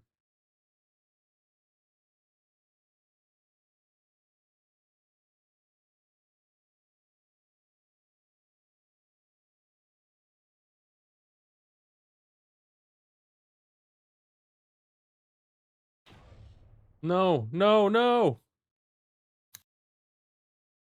Okay, I didn't refresh it.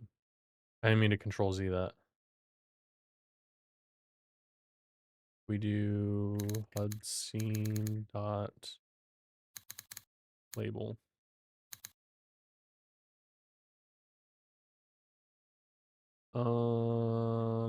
We want the score label. Dot text. No, position.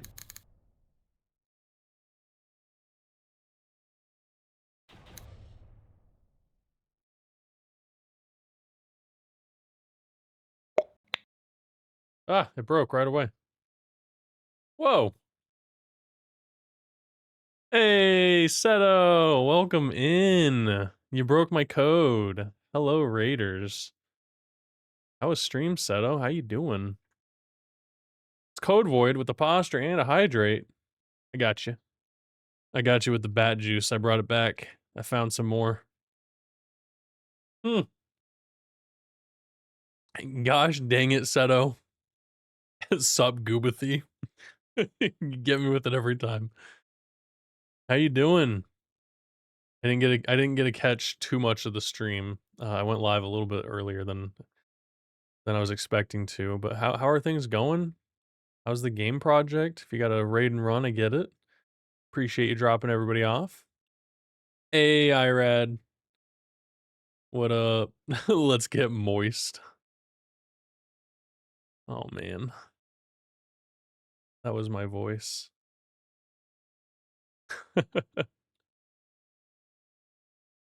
Hey, Code Void, thanks for the follow. Welcome in. It was a good time, a little bit distracted, but made some steps forward. Heck yeah. Maybe you won't just be working on the input stuff. That's good. That's good. Try not working on just input stuff. I'm working on a game today, if you believe that. Oh, we got a stretch and a giant emote. Thank you so much for that. Oh yeah. Yeah, yeah, yeah, yeah. Yeah, yeah. Ooh. Ooh. Ooh, we got a little poppin'. Oh, oh, yeah, there we go. We got Finn is fine in here. You got a sec for sure. Hope the vibe clicking dev's going well. Heck yeah. Well, let me show you what I got going on. Um, let me unbreak it real quick. Let me unbreak it. Here, we don't need this. All right. I am the average goob, in case you don't know me, and I'm working on a game called Vibe Clicker, and I'm building it in Godot. And I just realized that like the way this scene is set up, the chat just totally takes over, but you'll get the idea. You're a college graduate. I keep wanting to say dropout, but you're a college graduate and you're trying to get a job in your industry. And you start off the game by submitting resumes and drinking coffee. We've got achievements already. We've got a word processor that you can purchase. Oh, I don't have enough money though. Hang on. Listen, it's hard work out here. Even though I'm submitting these resumes, I'm not even making that much money. But here we go. So you can see here we've got our achievements happening. We've even got an auto click feature where I don't have to do anything. The game now just plays itself as an idle clicker. So you guys have seen it. You've seen Cookie Clicker. You dig the sounds? Thank you. I made those myself. Except for the achievement sound. Unbreakulate the code. Yeah, it's unbreakulated. So yeah, you get money, you have a reputation, we have processing power, you know, for computer upgrades and stuff, and then we've got vibe points.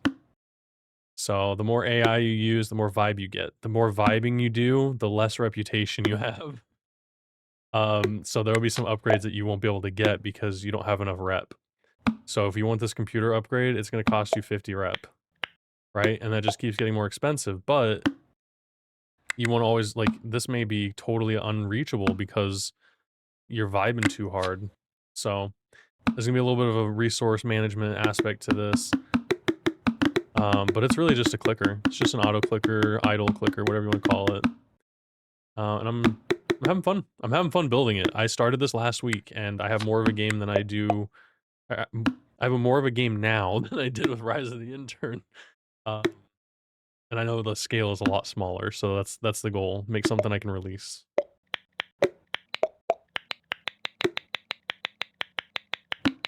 Yeah, look at that. Passive income now. My click value is 30. Sending out 30 resumes at a time.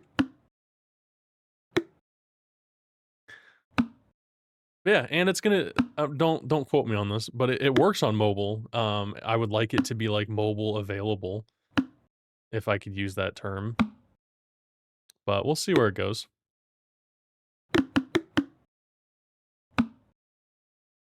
The unaverage goob.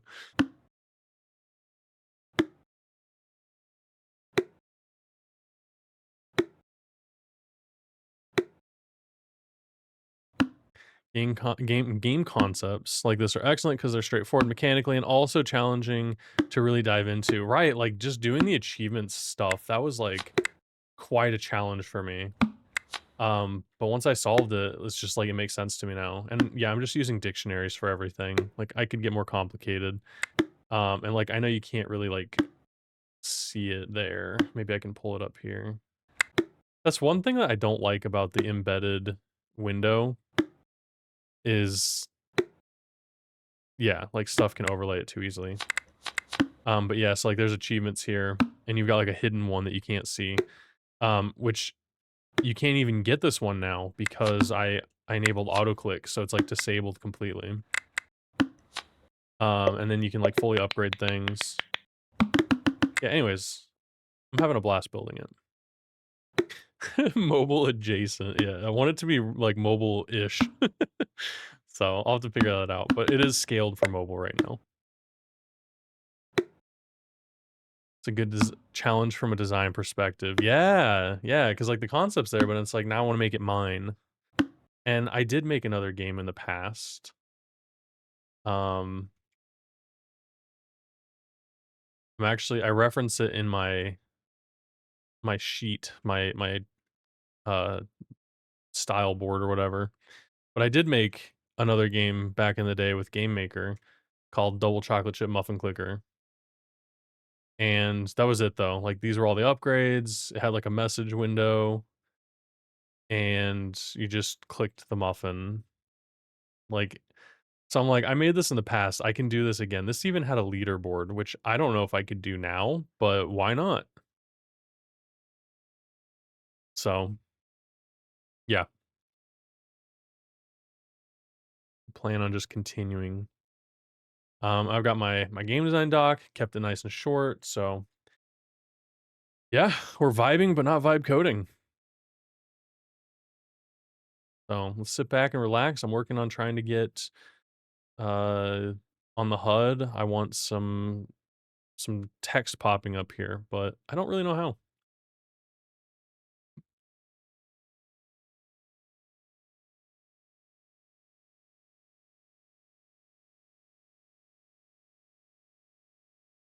Had this in the wrong order, that's for sure. Small scope, meet the goals, then allow features to yeah, I mean, feature creep is okay once the game's launched because then you can it's add-ons, right? It's DLC.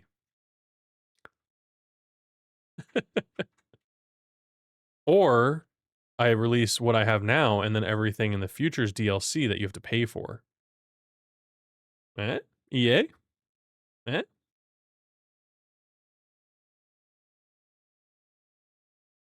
Alright. Hey. Whoop whoop goob hype.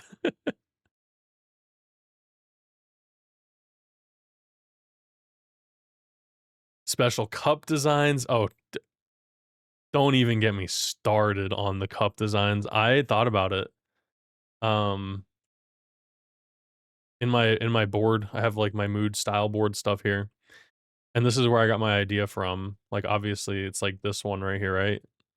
But like look how many other designs there were. And then you can have like different backgrounds.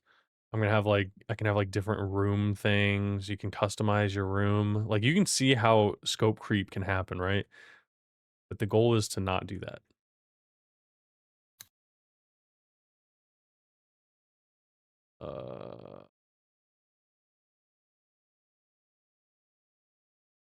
Okay.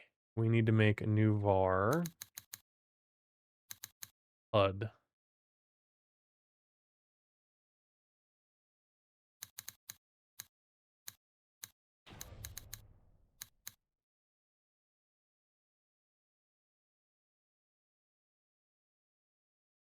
We want to connect the HUD. Yeah. If HUD scene equals HUD scene.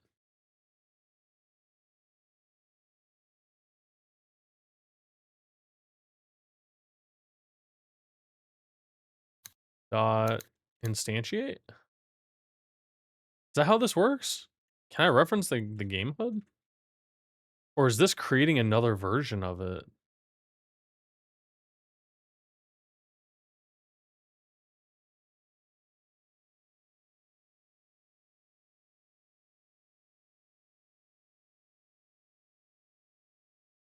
No, I need to reference the existing one. Does your coffee come from Moonbucks? No, it's Ocean Bucks, actually. And then the logo is space. It's actually a star. Yeah. It's Ocean Bucks. with a star logo. Like a spaceman logo, maybe. Okay, but do we tip them? Oh my gosh. Like, the people who give you the coffee? Or what? It's actually just hot chocolate, it's not a chocolate. It's hot chocolate. It's not coffee.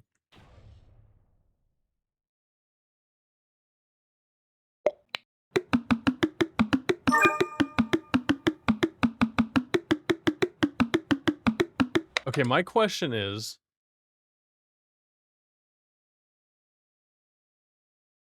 signals. Signals. We just use signals and we pass in how much score was sent. That's all we do. We don't need to reference the HUD. We don't need to create it. This is easy. We don't even need to do the pop-up anymore. Hold on. I just deleted some code. Let's make sure it still works. Okay, cool.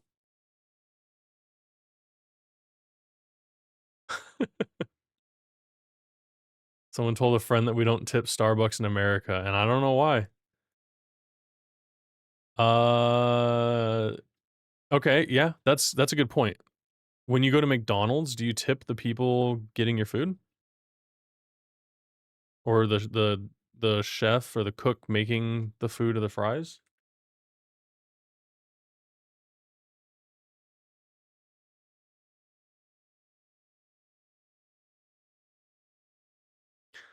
I mean, minimum wage is different than making, like, waiter, waitress wages. But, yeah, I agree. I mean, minimum wage sucks. Like, fighting I'm not fighting it. Like, I think everybody should get tipped, you know, and that's doing good service. Like, I got tipped when I was working at McDonald's. People tipped me at the window just because they thought I was funny or something. I don't know. So, like, for sure. But minimum wage is different than, like, waiter and service tip, like, wages that they make. By the time I get done making my coffee, it might as well just be hot chocolate. Not the same.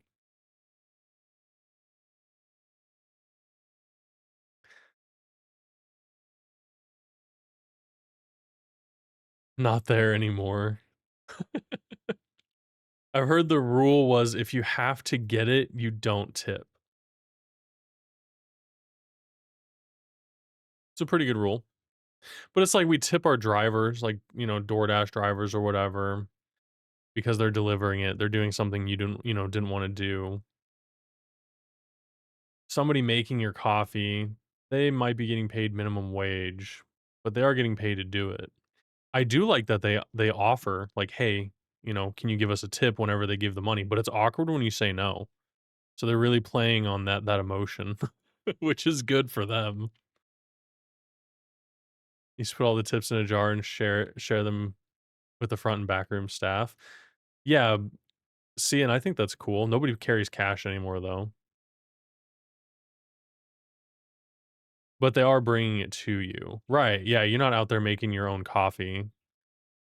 You know, and when you pay Starbucks, for instance, you're paying for the ingredients and, like, a small part of their wages, but most of the time it's, like, minimum wage, so your 8 bucks coffee, you know, paid for an hour of their time if it was directly going to them, which is crazy to think about. Yeah, it's not to get too much into the economy talk, but dang, is it just kind of unbalanced.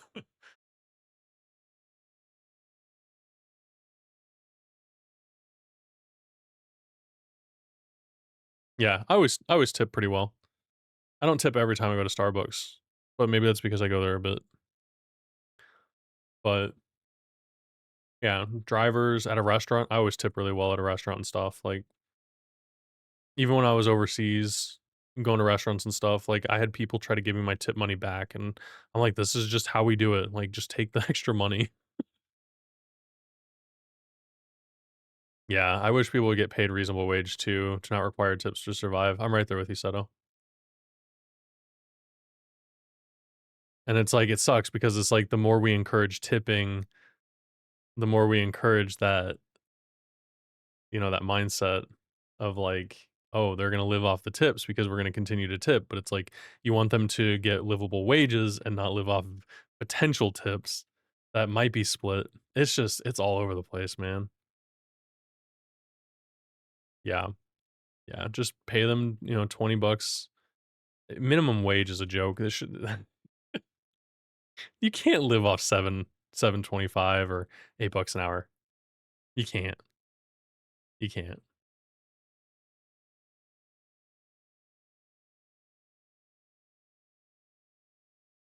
We're talking about eggs cost? No, we haven't made it there yet.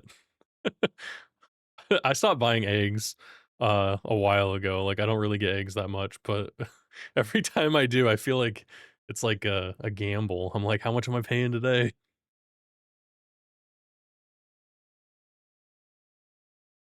Yeah, exactly, Seto. It's the more the corpse, prey on that. It sucks. I hate it, man.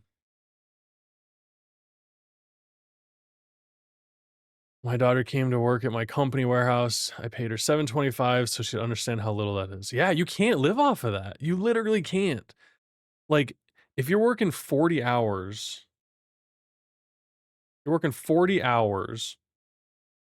right? At 7.25 an hour, you're making $290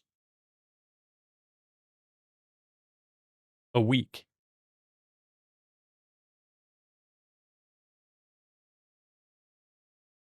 Yeah, you can't that's just it's not possible.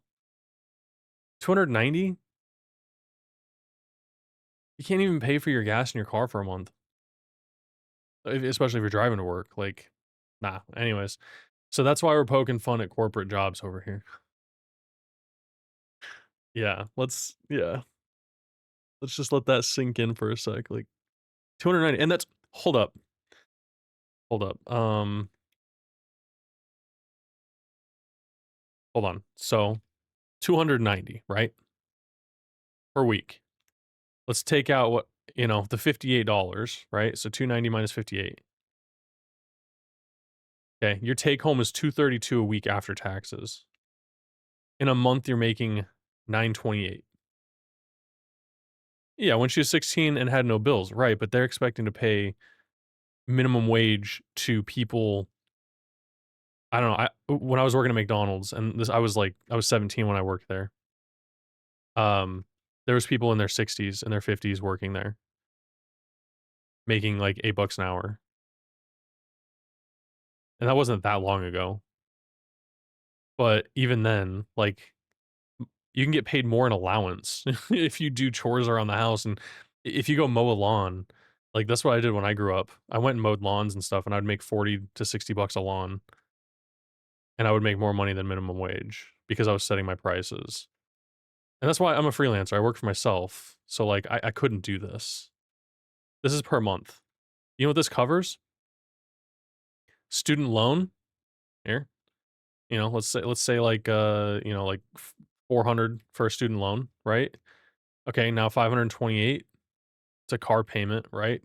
500 for a car payment.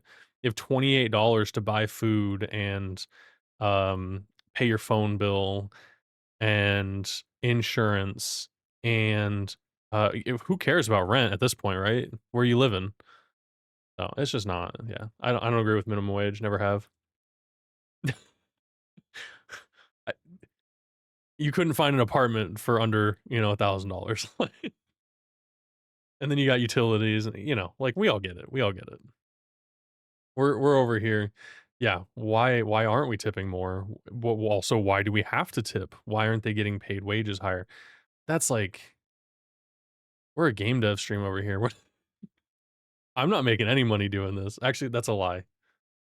Mars did sub, so I made like 2 bucks. Thank you, Mars. But when I was running the numbers last year, I was making $1 an hour streaming. And think about it, some of the people you watch are streaming full time. You gotta support them. Not me. I'm doing this for fun. Go spend your subs on like Seto, for real. But like, there's people out there, and you guys are all on ad breaks now. So make sure you support your content creators. Jeez, 325 an hour for base pay? That is time theft. The last thing I hear is you saying spend that on Seto. Here are the ads. Yes.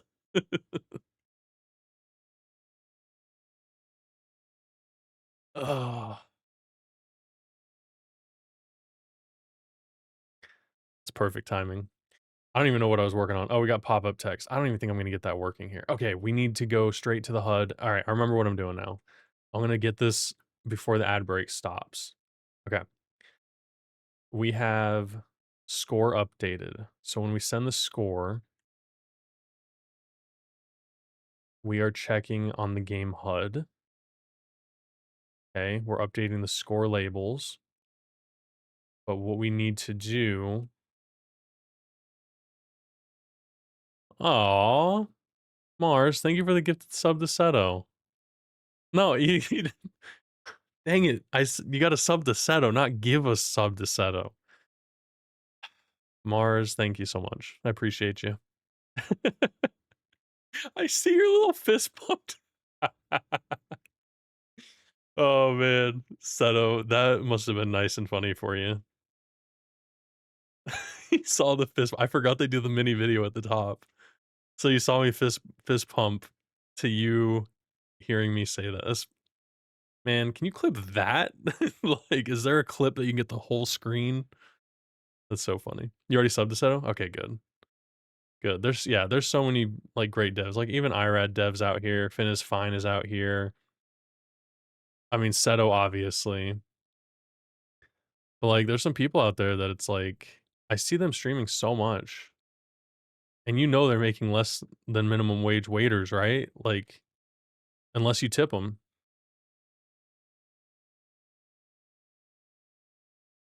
That'd be a cute feature, clipping the whole page. Yeah, have like the chat in it, video, like the ad. You make money on clips by clipping ads whenever a streamer does something in the little video thumbnail. There's an idea. All right, so we're updating the score label. Okay, we need to send data to the game HUD, but we need to do that through the click. So whenever we update our score, we need to look for our emit score updated.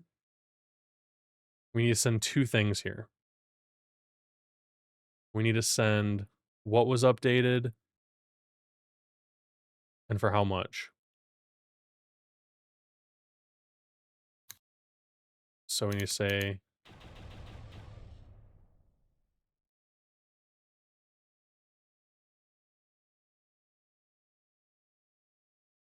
it's literally these. And then in the HUD, can you pass variables?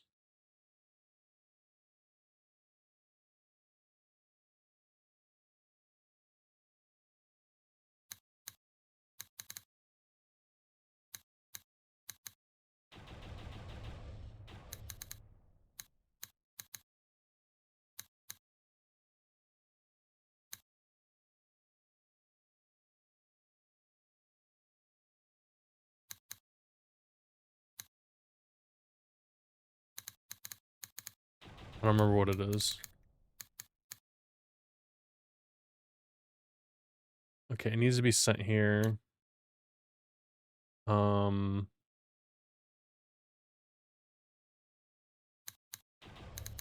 Name, which is a string, and value, which is an int.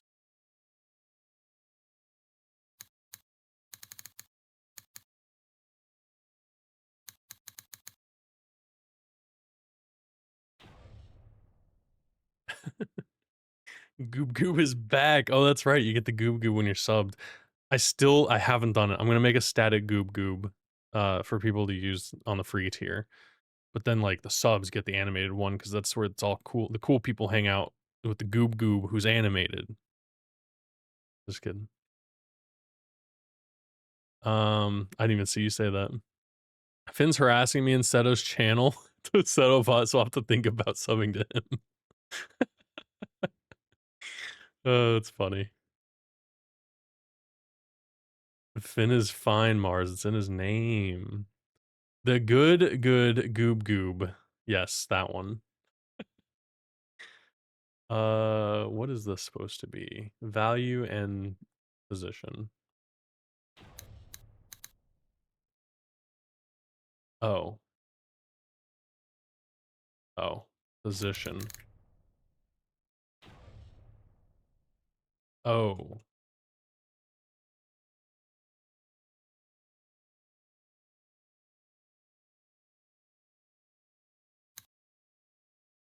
Okay, hold on. How?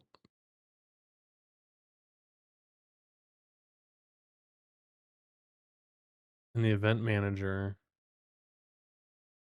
I'm sending it what was updated, money. Okay. So if name, this is just a proof of concept. I don't know if this is going to work. Okay, so if this is money, we want the position to be here, and we want the value to be plus $sign, and then this value here. Yeah. Right. This is gonna break, but that's okay. It needs a position. Oh.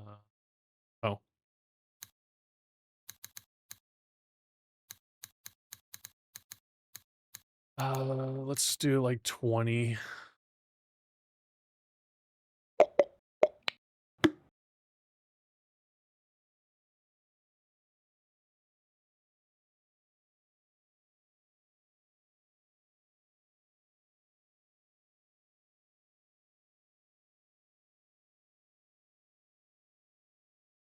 It shouldn't need these, right? Like if I make those optional, it doesn't need them, right?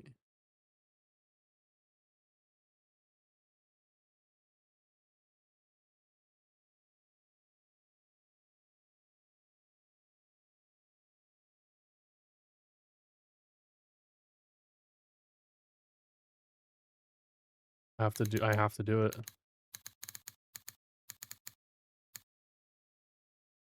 I have to do it this way.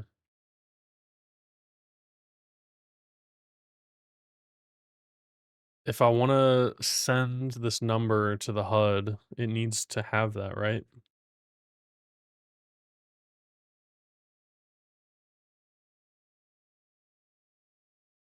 I keep reading game underscore hub dot gd as game hugged.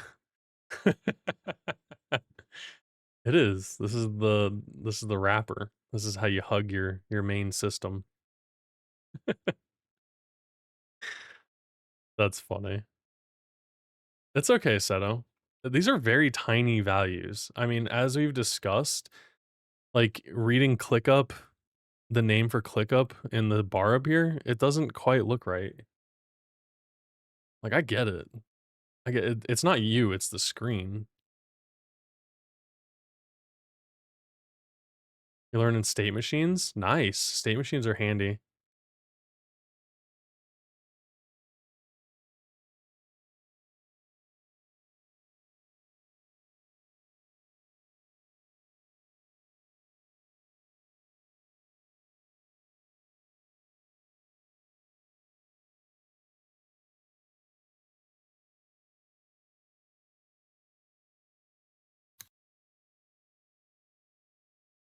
Wait, why am I not emitting this update from here?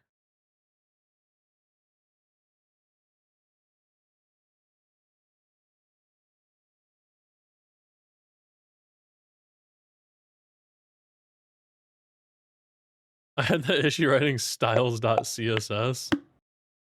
I can see that. Why is it not popping up?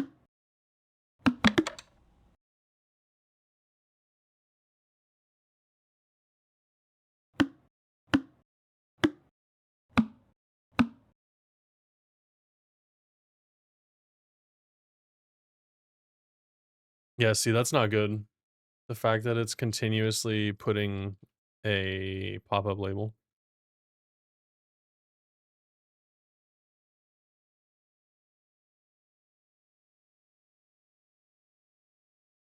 This oh, there's no bueno.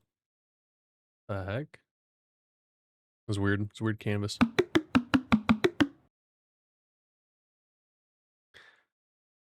Just to get the autocomplete for all these var names to pass via signals and whatnot, I tend to create a lot of small class names. I overdo it, and sometimes it doesn't make much sense, but will you help your pop-up label here? Yeah, how do you do the autocomplete for them?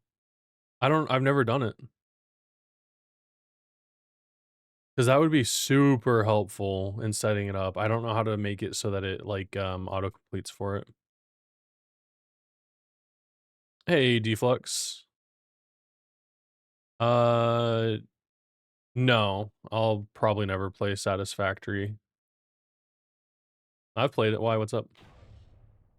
I've played Satisfactory quite a bit. I make a new script with class name pop update. Yeah, like this.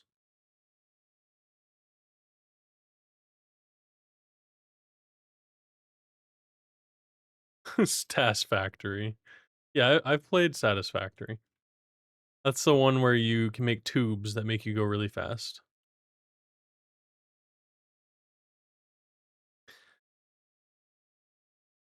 Um, hmm.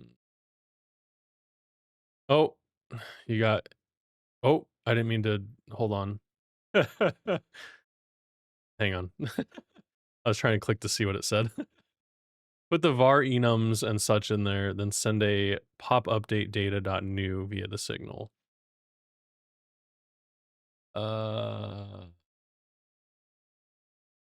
in a signal? I'm doing this from an event manager. So all my signals I'm trying to get from the signal manager.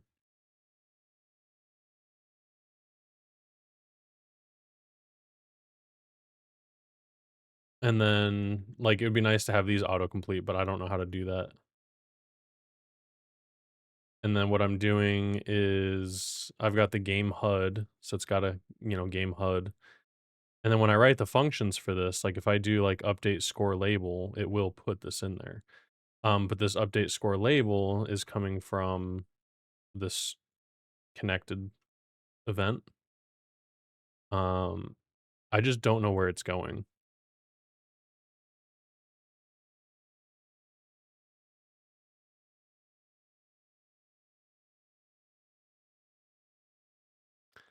Signal score update, pop update.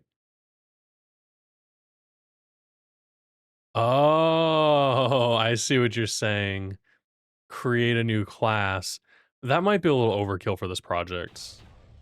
Like, if I was working on like a big scaled project, sure. Yes, I think that would help. But I'm doing everything in dictionaries already, so I've already shot myself in the foot. And I think I'm just gonna keep going down this route.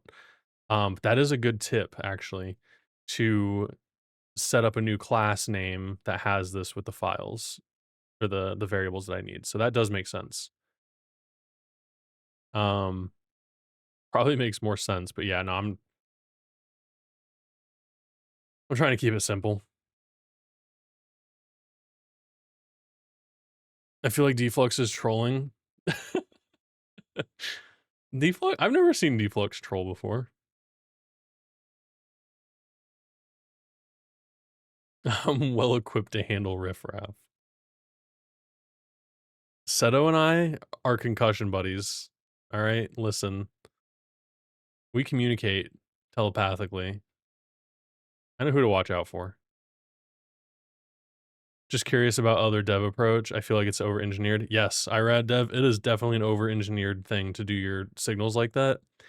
However, if it helps you when you're writing these and debugging them, it's fine. But I think the issue I had when I was building Rise of the Intern was I over engineered everything. I was trying to solve all the problems before I had a problem, which made it really difficult to like code systems. So, um, yeah, I think if I was trying to structure this better, I might do that route, but just providing a score with the name of the score and the value, I don't think it's necessary. I just need to figure out uh I've already added signals. I don't know how to search my whole project. Never mind. I need to figure out where I'm emitting this signal.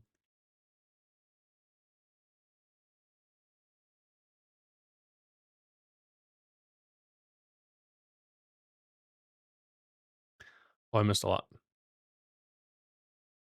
The one person on flat Earth that hasn't seen Deflux Troll. What, Finn? What do you? The Earth's not flat. Ask him about high speed rail. No, no. We're connected to the in between, the land of lost memories. Red keeps accusing me of over engineering. Well, I'm an engineer. What do you want from me? That's true. You know what? That's fine. And listen, everybody's gonna have their own way to do things. And if we're working on a team, I would probably default to the way that's gonna be most organized and easiest for everybody to understand.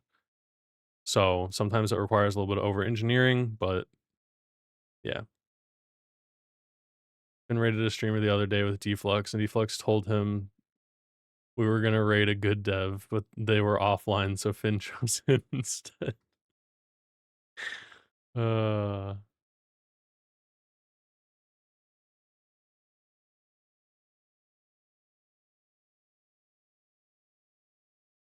real funny.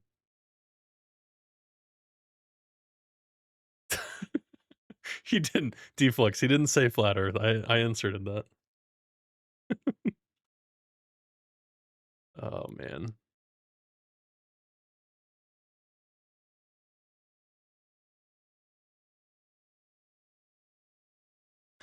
No, I think this is right. I think I had this correct. This is an int, and this is the money. Oh, but should I just put it in here?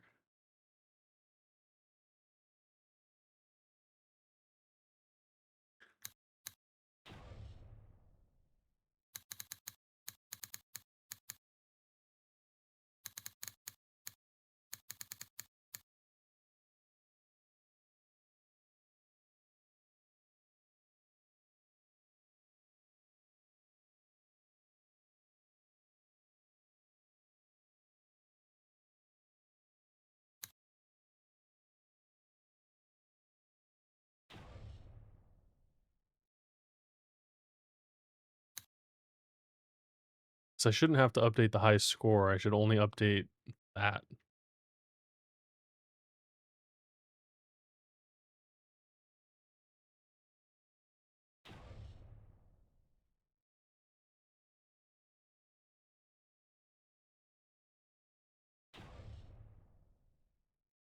Anytime I call this function, it'll get updated.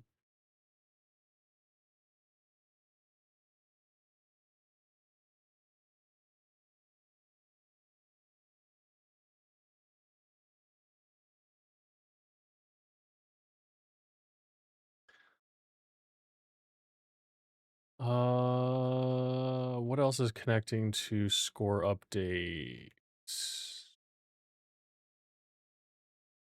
Connect. Okay, it's only this label.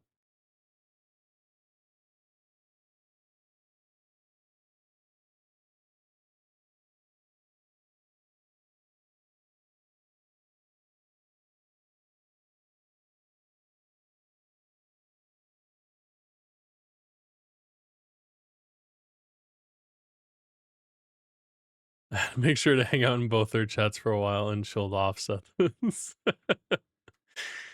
Deflux is like a resident expert on knowing exactly what not to say, but saying it. Yeah, I think I heard that you were saying like Deflux's opinions aren't his own, but he says them to see how people react. And I think that's such a good way to put it. How does someone live that close to Antarctica and believe in flat Earth? Have you seen have you seen how flat the Earth is? Just look outside. Apparently it's as smooth as a cue ball, like, if you were to scale or something. I don't know.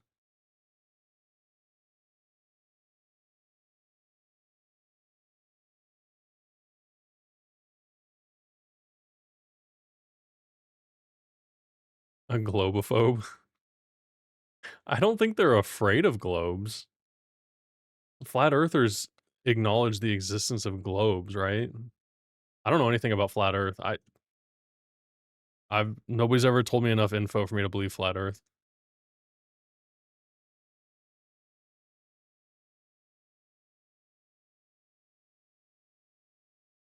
That's right, that's right. If earth was the size of a cue ball, it'd be 1,000 times smaller. Smoother, right, right.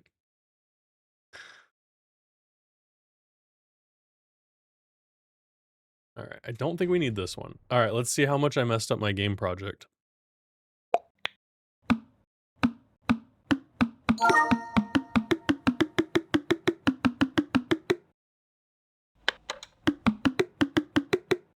Would it be better if I moved all this stuff over here?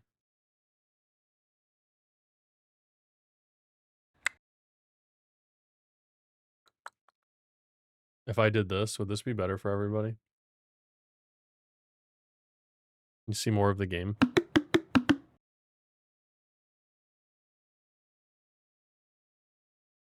Like, if I did that?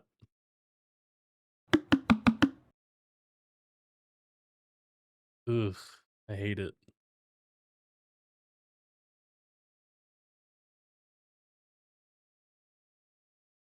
Yo, Granger, what up?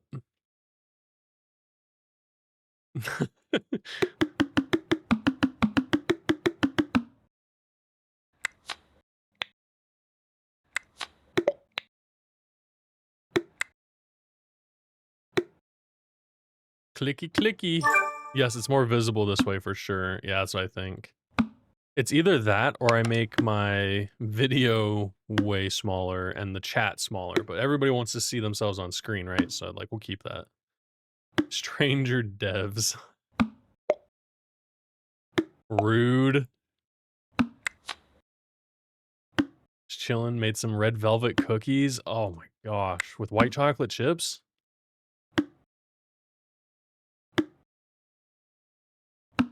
I don't believe in flat earth because it's not a revolutionary idea. Man, I guess I could try to get used to this layout. The problem is, like, you guys all of a sudden don't get to see any of the inspector stuff.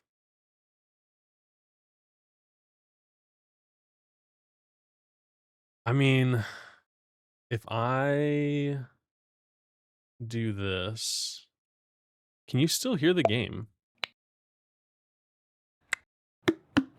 Oh yeah, you can. It's still considered Godot. I mean, I don't mind doing that and then moving the game over. This is what I did for, like, every other time. I kinda like this better because I can see the screen.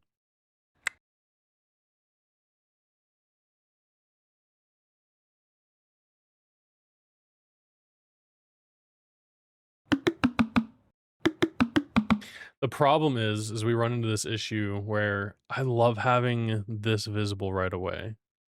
Well, like, I want you guys to also see what I'm working on, you know?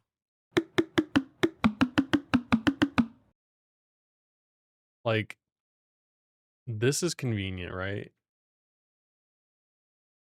Having it in the window is convenient. But I also really like having the inspector and everything, like, right here next to all this.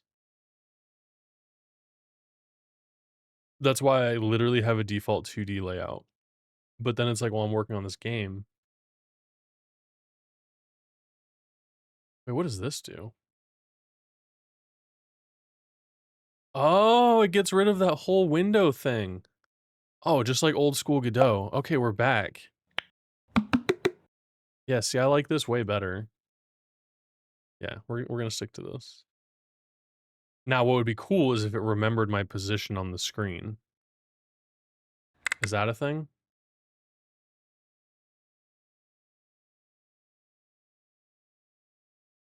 We just need code. That's what I believe in. Also, when you say yes, Granger, was that yes to white chocolate chips in your red velvet cookies? Oh god.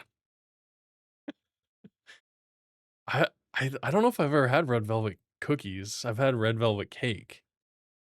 I know, I gotta quit saying it. Stellar Frog might go make some.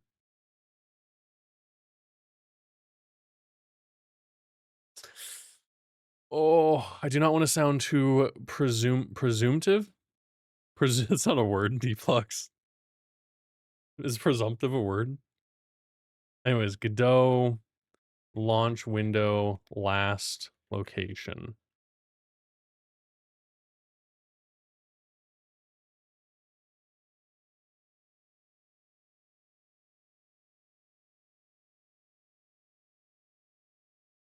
Is this a wedding song?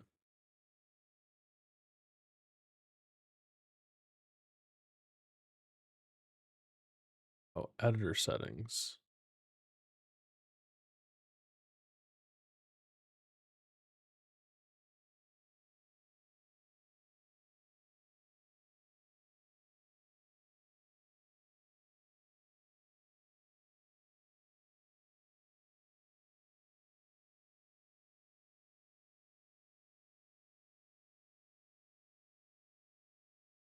Oh, we win. We win as a stream in the average goobs universe. We win.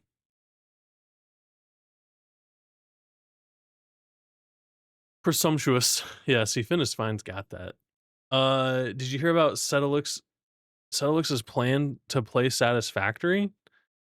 Is this just like Minecraft? We're getting Minecraft too?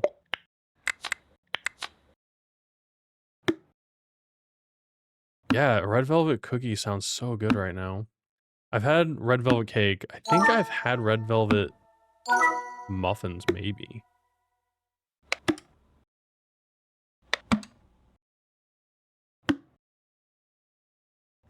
It's advanced level flinglish? Figure it out. Deflux said himself he's gonna buy you an RTX 4070. Okay. I mean, I can get behind that. Deflux?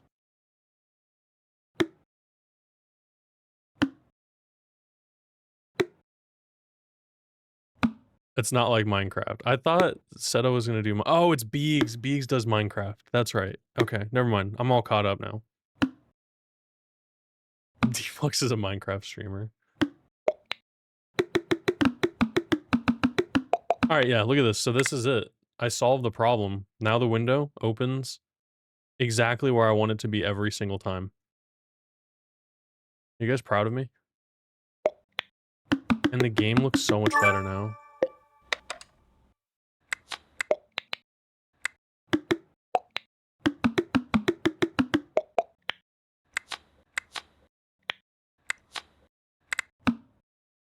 That full screen window. What?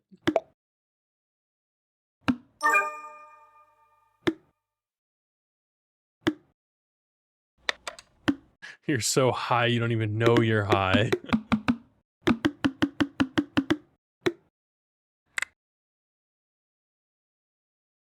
Okay, so now we're one step closer to the edge here. So we need to figure out why. What is this? Why? Okay, it's updating the stats right away. Why is this not working? Print. Give me the money. We'll know it's there.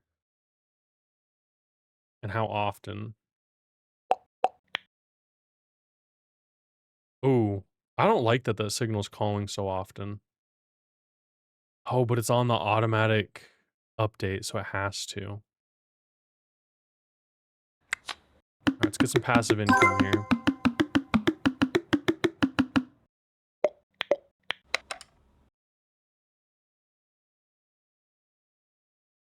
So it's reaching. It is reaching this.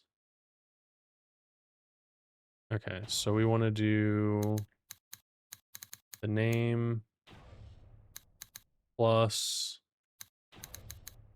the value.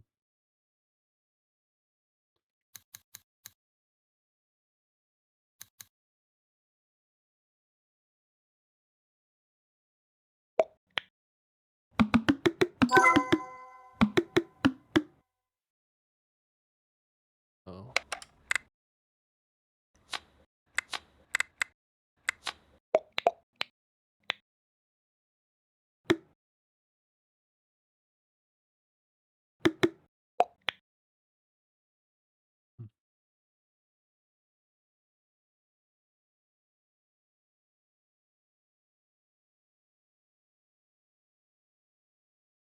I've lived in California my whole life, and there are a lot of wildfires.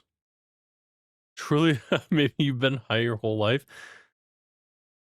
Yeah, there was a lot of wildfires out there.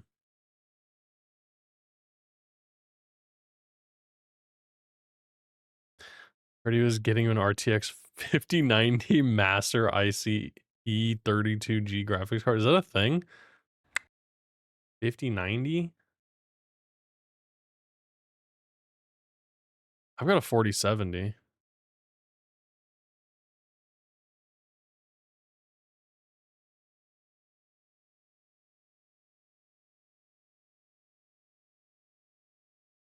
You can probably run Minecraft on one of those.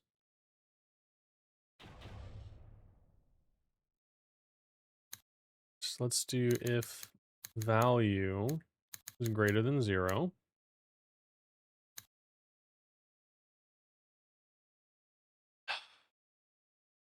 Um, what about global position? Is it gonna fix all my problems? Where is it?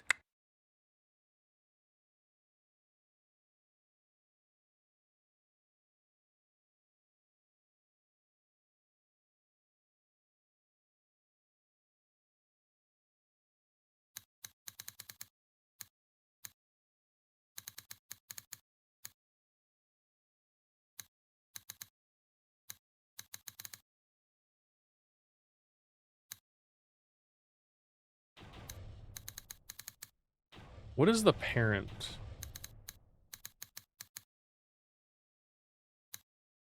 Can we do this?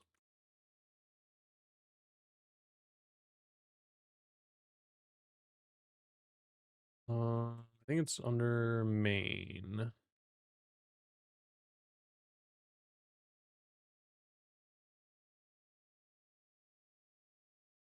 Let's just test this.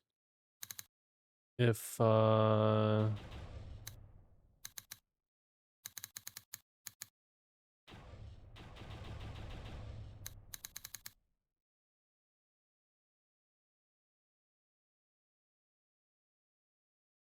everyone should follow Seto. Oh no, what got deleted? Ooh, nice try, Deflux.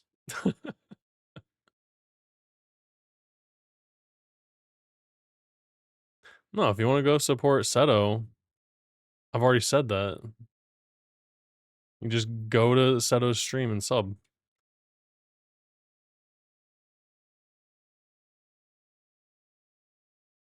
I didn't know you had a Patreon, Seto. That's pretty cool.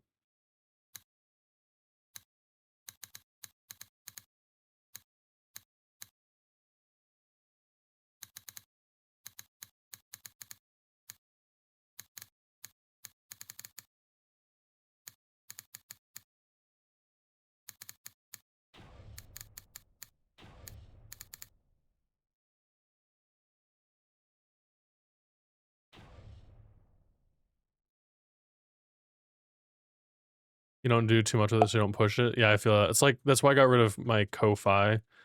Honestly, like, nobody, I mean, like, maybe Deflux, I think, gave me like $2 on there, and somebody else gave me like $5. But yeah, it's like, but that's like as much as I push my Ko-Fi, and I think it gets like talked about in chat, but I don't know. Just being here and hanging out with me in chat supports me enough. You guys see it? Did you guys see that it floated? Look. Look.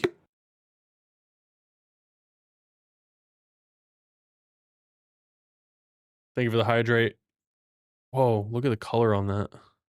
What the heck?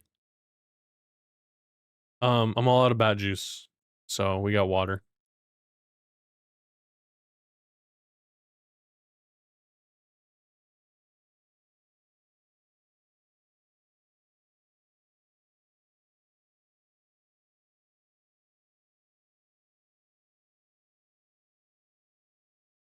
Yeah, I grew up with a lot of wildfires too, back to that topic, but I never had to like evacuate because of one. It's so scary.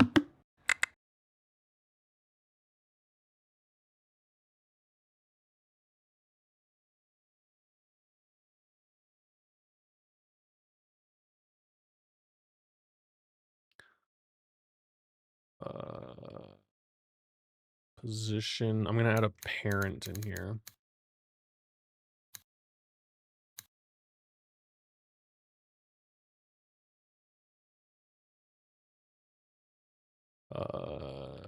Just get parent.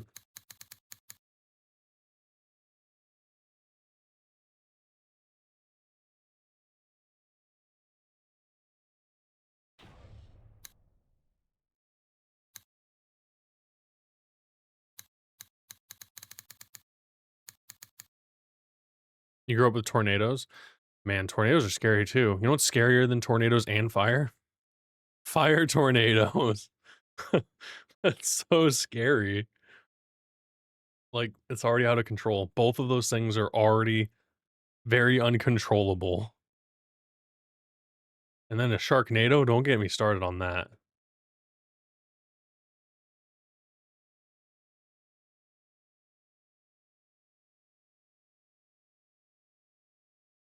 Yeah, nature, not only is it scary, it's unpredictable too. Ugh.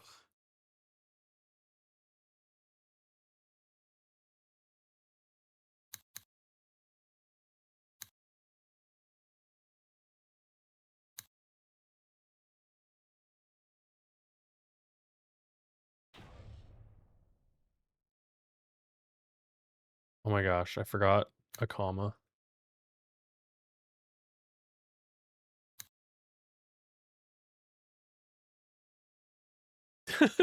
That's nature saying, how about I erase this area?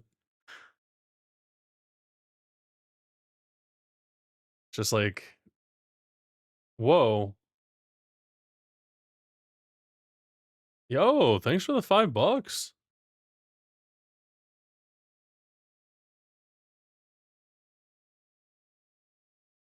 That's awesome. It'd be cool if you played Satisfactory, Seto.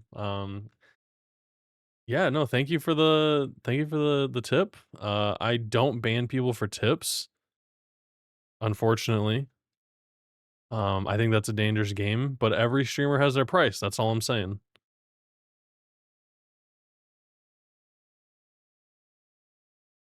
However, Seto, quit being what is it? Quit being a very bad boy with an I. Yeah.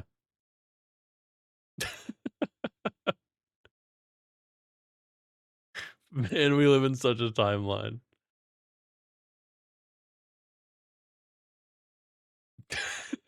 $6 to ban people? Or time them out? No, I can't. I would feel terrible for timing out Seto. I don't have a price for Seto. Seto's been too good to me.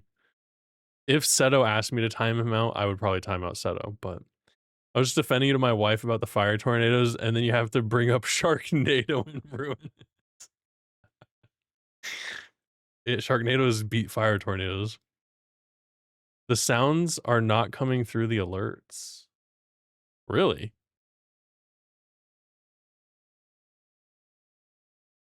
Hmm. Hmm. Hmm.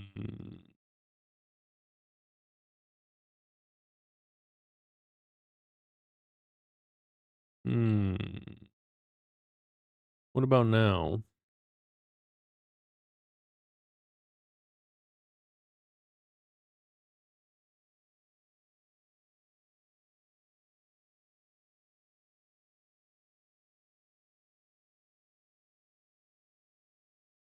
What about now?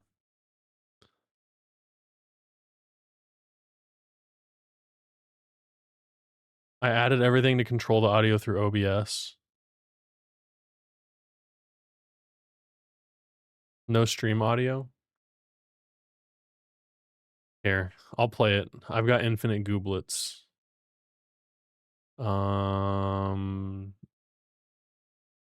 Where's text to speech? Does this work? Am I cool now? Does this work? Am I cool now?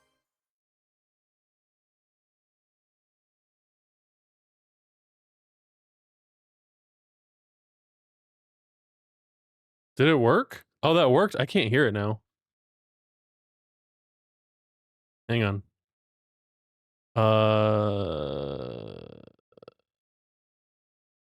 What all came through? I feel like everything probably came through. Monitor and output? Mute the output? Man, why do they gotta make this so complicated? Mom, get the camera. Mom, get the camera on stream. Whoop, whoop, goob, goob. Managed to get Seto to be clear. Just to clear the chat today? Oh, the Seto bot? I think I was there for that, Finn. I actually think I was there. Next thing the bot said, it mentioned that I was again.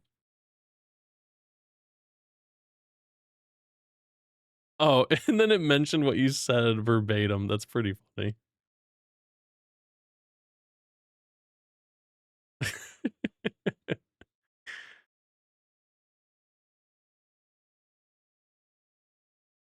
Oh, I did read who it was from.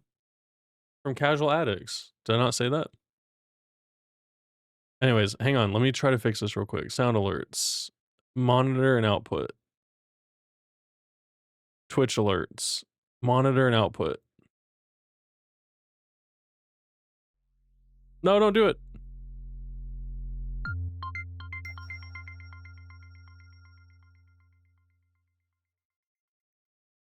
Anything called Kevin? I forgot I had those in this game. Hang on. I'll put this in the backlog.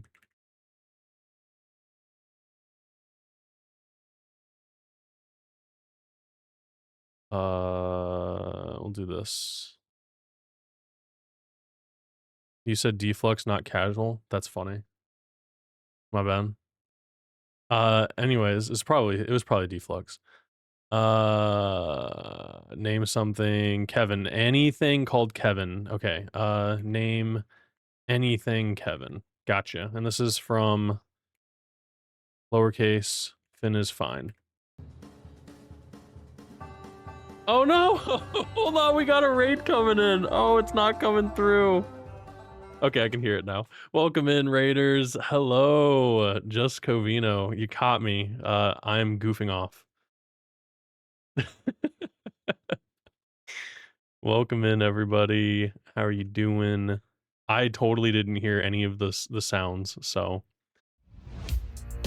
Goofing. I'm goofing off. What? I'm goobing around here. All right. This is... Finn is fine. Okay, we've added a... Yeah, we're good. We're good. Woo, we got everybody. What do we got? Are you doing Jiggle Jam? Oh, somebody told me I should join that. How was stream? What'd you end up getting into? Jiggle Jam is my assumption, but what are you working on? What jiggle physics are you adding and what game are you making? Oh, that's great. Hypnotic, welcome in. Brainoid Games, hello. Yuri No Cage, hello, hello. Welcome, welcome. That Gamer, love the pink in your name. Jiggle Jam. Hey, whoa. Mars, thanks for the $10, dude. What the heck? Well, thank you so much. No, thank you. What do you mean? Anthony C. Park, thanks for the follow. Irad from another raid. You're hanging out with everybody. The Necrotic Chicken, welcome. Are you also making a clicker game? Yeah, I will share what I'm making. Yes, for sure. Yeah, so I'm the Average Goob. Welcome in, everybody. I am a game dev. indie game dev, but a professional web developer, designer, whatever you want to call me. And I'm getting back into streaming and doing Godot stuff, and I'm making a game called Vibe Clicker. So yeah, it's my new game. I started it last week, and we've got achievements, we've got stats, we've got upgrades, and we even have auto click. So I'll go ahead and hydrate while it auto clicks.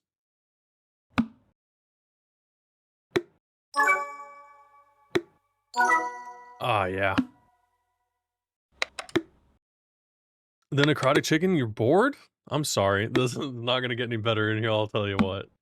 While you're goofing around, Covino's making better clicker game than mine. That's good, I hope so. Just Covino is a freaking amazing developer. Let me tell you. I've lurked around there, so I know for sure. Should I stream making a clicker game in Godot? Oh, you're bored and you wanna do something. For sure, yeah. If you wanna make a clicker game, it's probably one of the easiest things to do. Last week when I started this game, I was like, I made the Godot logo clickable, and it was easy. It was so easy. But right now, you can barely see it. But up here in the text in the upper left, I'm trying to get the dollar amount to pop up, and it's working. It's just really tiny, so things are working. I had to recode one of my systems already. But yeah, we can buy some stuff here, get our computer upgraded, post our resumes. Then we got like let's bring our auto click back so we don't have to do anything, and then boom. You must join Jiggle Jam. It starts in 10 days. No, I can't. I'm making this game. I couldn't possibly join another jam so soon. Um I do have a website where on my portfolio I that's all I do is game jams.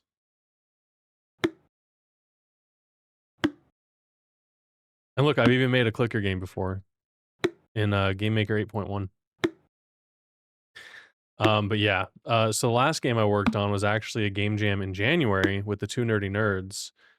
We worked on Backhand Bandit together, and we won. We got first place. Boom. But yeah, it was like just a little bandit pinball game. I did most of the UI work and stuff, connecting things. I did the little gun shooting and stuff. That was fun. And Celine did the art, and Bernardo did most of the like gameplay programming and stuff. It was awesome. I loved working with them on this. But it took us 2 weeks to build. And then that was my second real Godot game, but my first Godot game was Archimist.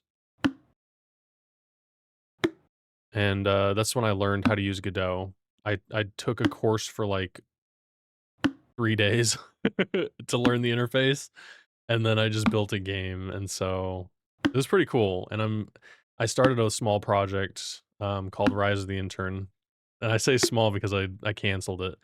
But it was gonna be huge. I had huge ideas for it. I made a character customizer, all sorts of stuff for it, and then I just got burned out. I worked on this for like months and just barely had a lot of stuff into it. But there's a whole devlog on there on YouTube. So if you wanted to see that journey and me building everything, you can see I went from like Halloween to Christmas, and I got burned out. Look at that. Letting the auto clicker do all the work.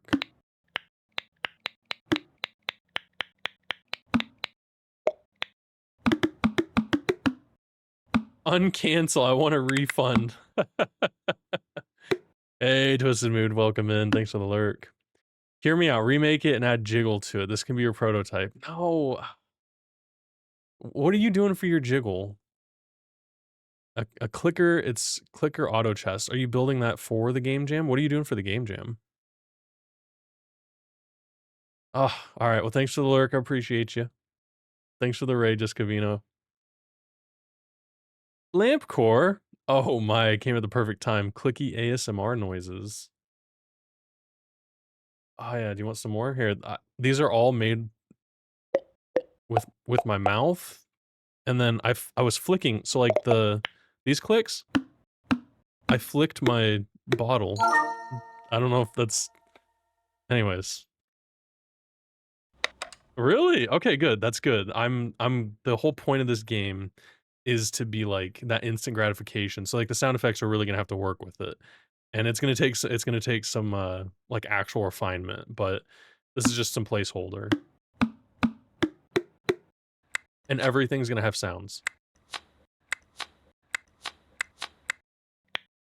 and then you'll be able to turn that up. So, like, when you get an achievement yeah, that's a licensed sound. Yeah, it's gonna take a lot of work on it, but, I just started this last week, so I'm having a blast. That's what the coffee was for. Deflux, you have been funding my streams from day one, so I appreciate you. And thank you, Yuri. No cage. I just saw your note about nice portfolio. Thank you. I'm a freelance web developer, designer, so I try to keep a nice looking portfolio. And I've just started learning how to do hand drawn art last year. This game was made in Game Maker, but it's called Key the Board Warrior, and it's really messy, but it was my first attempt at art for video games, and so it's a lot of fun, hand drawn at least. Quiet Quitter was like my first vector art game that I did myself, which arguably I think looks better. But I used Illustrator for all the shapes, so it was like everything's just very blocky. I didn't really do too many pen tools, and that was a one button jam. But yeah, I've worked with quite a few other people and artists on other games, and I've been like the developer and designer for a lot of these. So yeah, I love it. I love making video games, and that's why I came back to stream at least once a week while I make video games. Let me tell you though, I got burned out working daily on games. I don't know how people do it, and I applaud you. Grab an empty can, fill it with water, snap it. That's what I did. I put, like, a little bit of water into it, and you can get, like, different sound effects. It's really nice, especially for, like, the cup sounds. I was like, "Oh, this is perfect." Did I find you through Captain Anosa? Probably. Yeah, Lampcore. Captain Anosa has raided in a couple times, has mentioned me. Um, so probably. I was around a lot last year, and stopped streaming for a couple months. The first game I'm making right now to start is an endless runner in Minecraft style. I love that. Endless runner games are so much fun. I did one of those. I did one of those before.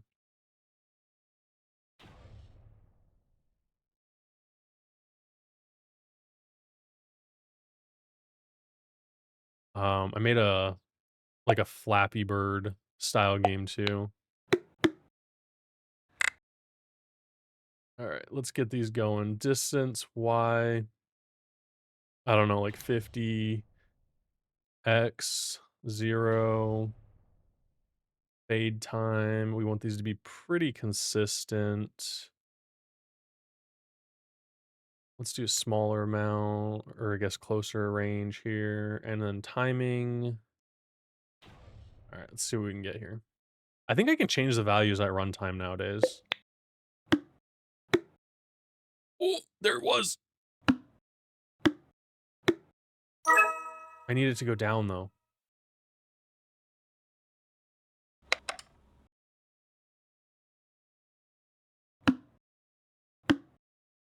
Why is it flying up?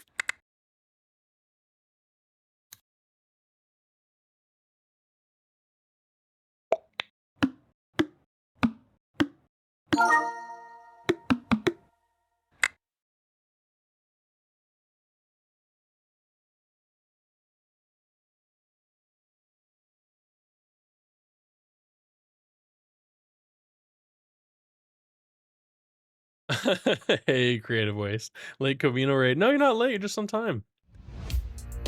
You're joining in just as I'm actually coding, so it's perfect timing. Most I ever did was some pretty heavy GBA Pokemon ROM hacks. Ooh, 15 years ago? I agree on it being horribly tiring. Yeah, no, I think ROM hacks are pretty sick too, to be honest. Like, modding a video game is one of the most satisfying ways to, like, build something video game related because it's all everything's there. You basically like a template to work from. Like, I love that. I wish I started my game stuff by modding games, but I started with RPG Maker. So, yeah, it's technically like modding stuff that's already there. Maybe crazy, that's how I do it every day. I don't know how you do it every day, Cavino. I don't understand.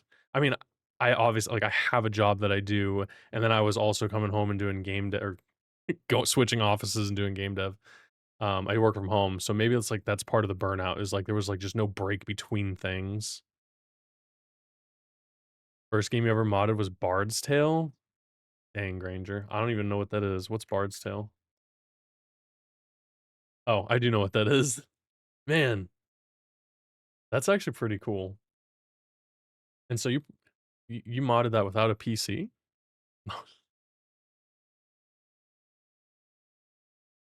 What are we working on today? I'm working on an auto or an idle clicker game, called Vibe Clicker. This is kinda my long-term project right now. And when I say long term, I have some deadlines that I wanna try to meet. I wanna have a prototype by the 19th. I wanna have, basically a launch by July 4th. So, I've got some deadlines that I set. It's basically like my own personal jam, but really just to get me back into things and then keep things scaled. Ooh, Earthbound ROM hacks led to Undertale? I didn't know that. Wasn't Undertale made in Game Maker?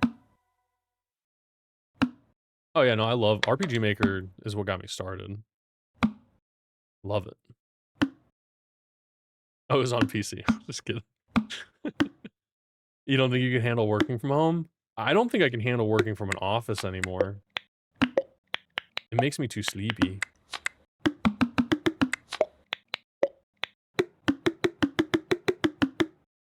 Resume sent that hits so close to home. Yeah, so the idea is you're a college graduate and you're trying to get a job, and, over time, you discover AI, so there'll be new upgrades that pop up and stuff. And as you get, more desperate, you start leaning on AI, which gives you like vibe points, and you upgrade your computer to get more vibe points. And basically, your computer does all the work for you, and you start your own business. It's just a story told through a clicker game, but yeah. And I don't know if you've noticed, but not every click gives you money. So that's why I'm trying to make a little pop up, because not every resume leads to a job, as we all know.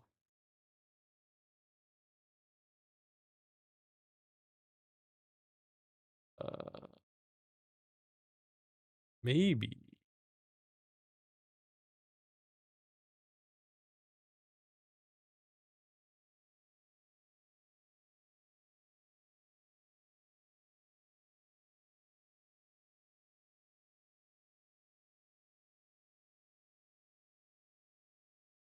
Let's do distance y. Okay.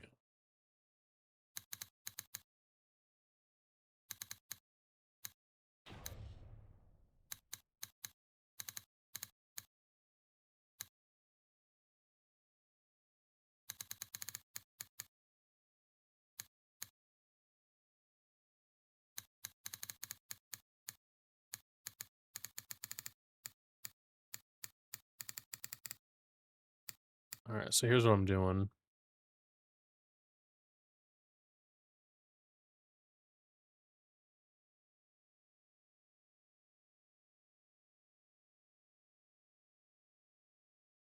Oh,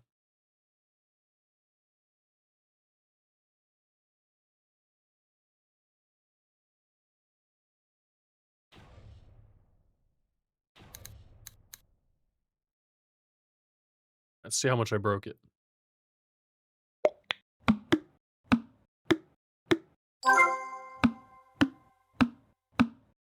It's not broken. That's actually pretty good. Yeah, well, we got ads. This is when I do all my work. I do 2 minutes of work and like 30 minutes of talking.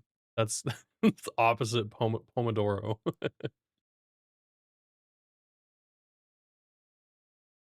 And this stream is sponsored by Mars, not the planet.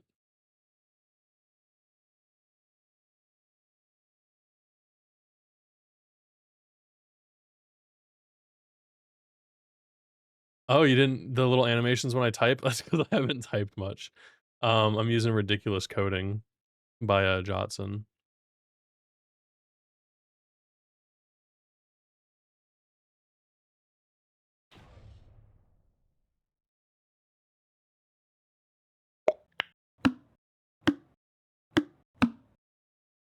What is going on with that?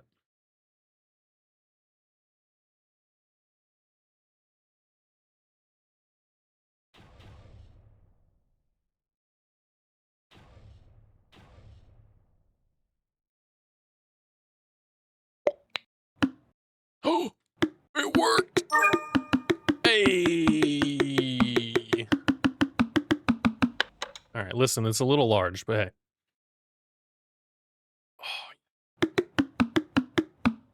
See, look at that. Everybody left for like 2-minute ad break, came back, and I fixed it. I knew what I did wrong. I was like, why am I just adding all this text? I tried to globalize it. So it was very specifically used for the clicking, but now I want to use it other places. So I created a new pop-up function here that allows me to dynamically place this anywhere and use it however I want. Really all I need is the value and position, and not even the parent. Like if I got rid of all this, this should technically work, but it may be a little bit weird. Oh, it's not even that bad. Yo, Granger, thank you so much for the sub. Welcome back to the Average Goobies. 8 months, dude? I've barely been streaming back that long. How on earth? Thank you so much.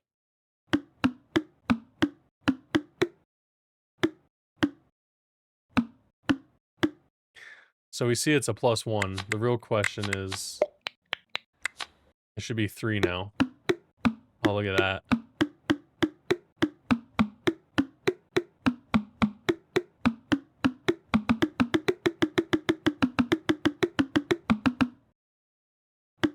It's working so well.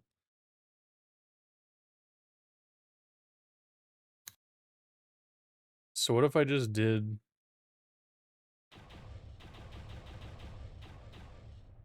global position? I might have to adjust it to go left a little bit though.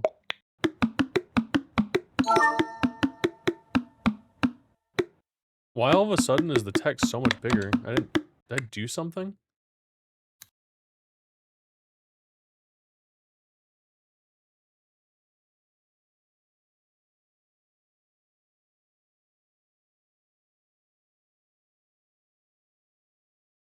Hmm.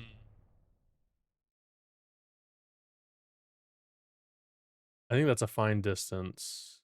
We need to do like -20, 0 here. Let's see what this does. I forget I can just change it while I'm in there.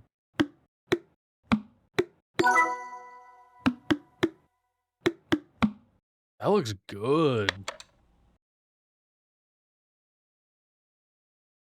Max scale? We do 0.5 here.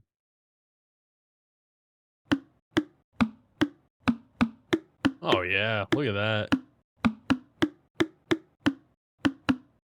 And it starts here.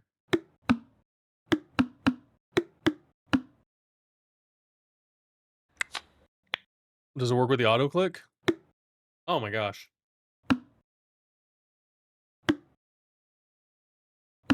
Call me a game developer and ship this game because I'm done. Look at it. I don't even have to do anything anymore. The game plays itself.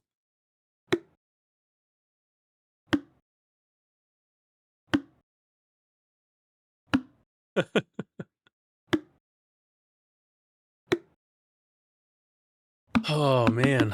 All right. Now I just need to get the other ones working.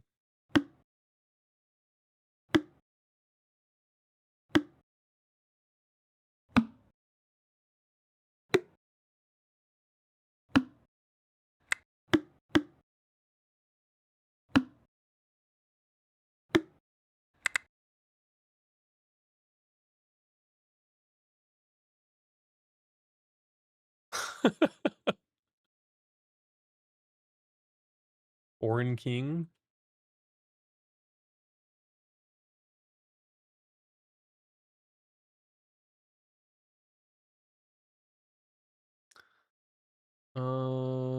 Okay.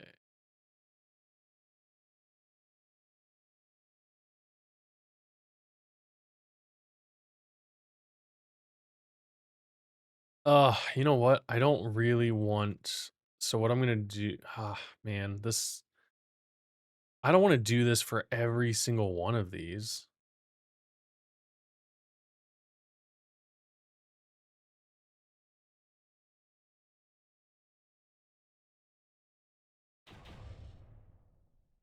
Is the default just get parent?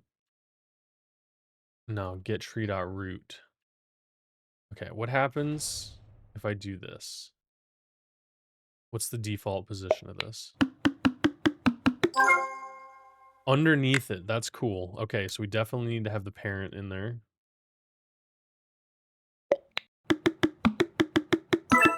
Oh, I like that.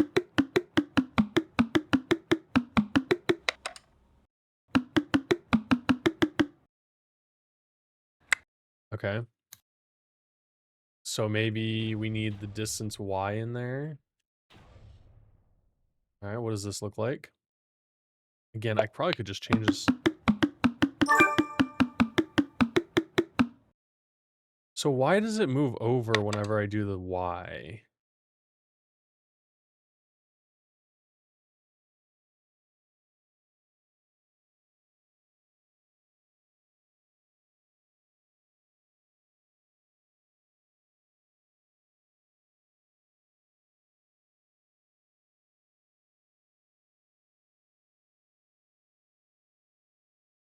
Oh, by default, it's doing this?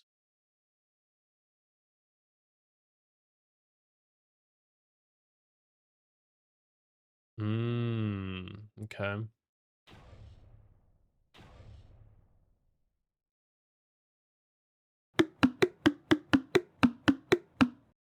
Doesn't explain why it's going over there, though.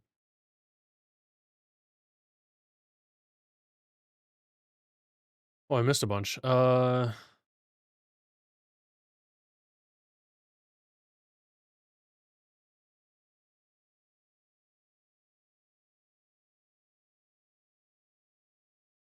That is a good observation, Seto. Thank you. And no deflux. Yeah. We don't really talk like that around here, so.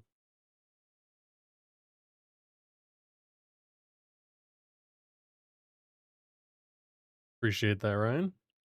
Yeah, I don't mind you being in here and saying, funny things, but yeah, that wasn't really appropriate.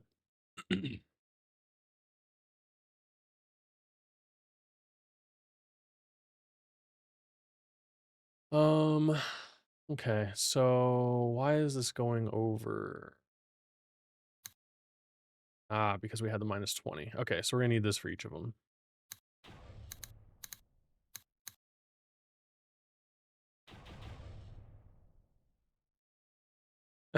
The band hammer is always an option. It is, and it could be. It could be.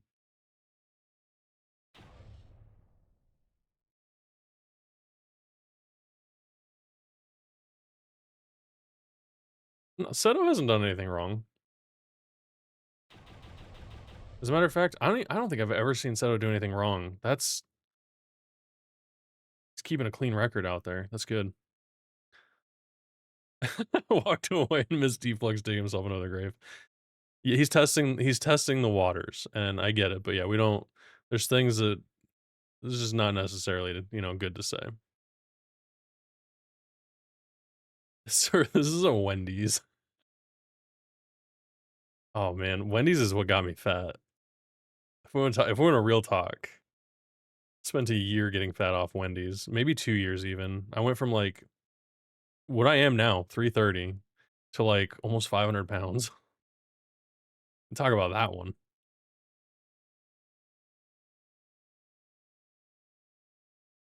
Yeah, so I have to, so sometimes I read the messages that people say before I say them, and sometimes I just read them. So it's scary sometimes, especially, like, when the bots come in. Oh, no offense, Seto. I know you're not like, your son's not here, but it was Carl's. Oh, and almost 300, man. Burgers in general. Ugh. But I had gout, so I had a gout attack last year, around this time, actually, from drinking too much and eating a bunch of red meat and stuff like that, and, it caught up to me. Um, and yeah, no more of that.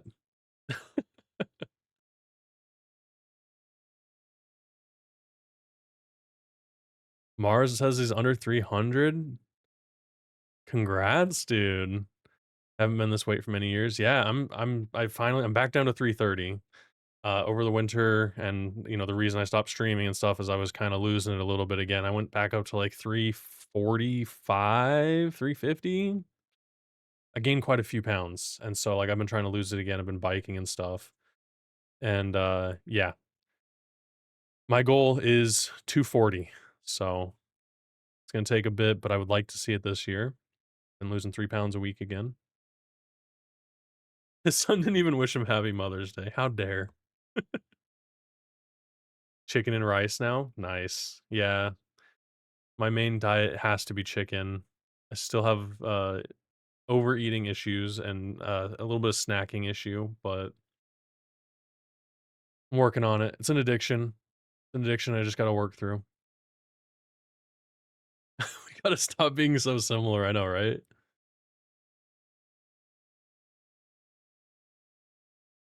You didn't have gout, but your body threw the final flag, started getting sick. Yeah.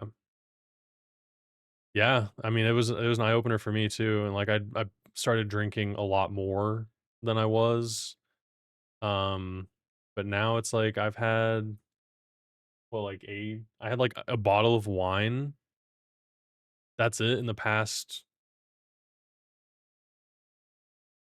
6 months? Yeah. It was one of the smaller bottles of wine, okay? It was a normal sized bottle of wine, it wasn't the oversized ones, but even then, and still scary, like, I don't wanna get another gout attack, it hurts so bad.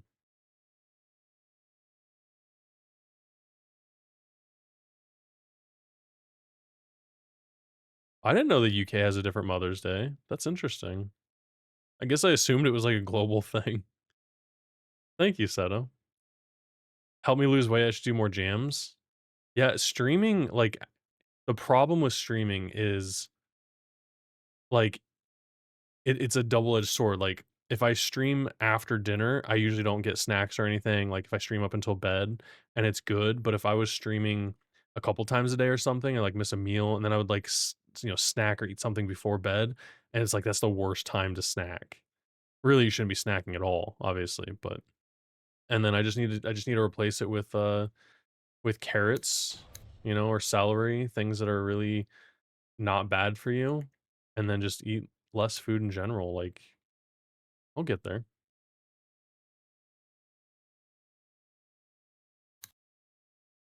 was a combo of energy drinks, fast food, and booze. Yeah, it was restaurant food for me and booze.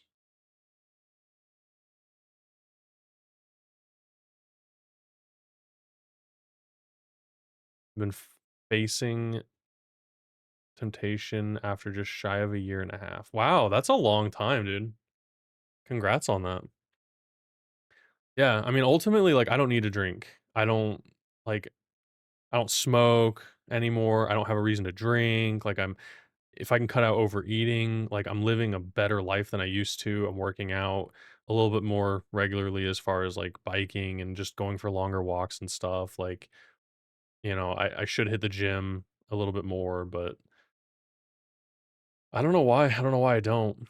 I have a membership. I need to use it or cancel it, one of the two. And it's like, I feel like if I cancel it, I'm quitting. So it's tough. But no, congrats to you too, man. And Mars losing the weight, like, you guys, that's motivating. Feel free to share that every once in a while. If you lose like 5 pounds in a week, it's a little scary, but if you do, if you lose, 10 pounds in a month or something, you want to just share that. Like I love those wins. Those are huge wins for me. And seeing other people, it's equally awesome. So I love that.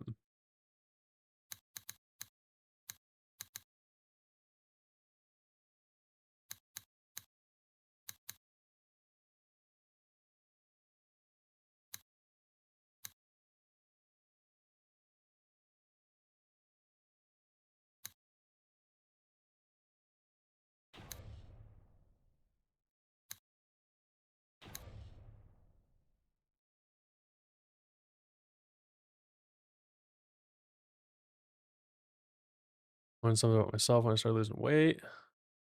Went on the shot because I had issues with self-control. Yeah, I've never considered that far yet. But I've lost a lot of weight before.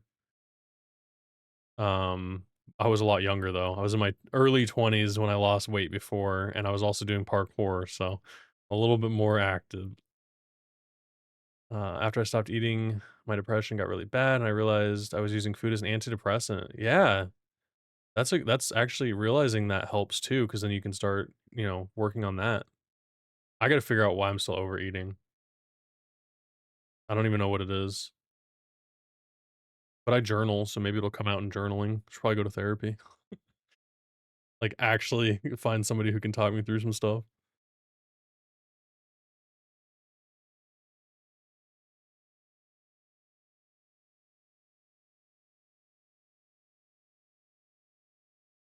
Yeah, I haven't ran in a long time, but I can bike for like the furthest I've gone is 12 miles so far, but I can do 9 miles easy.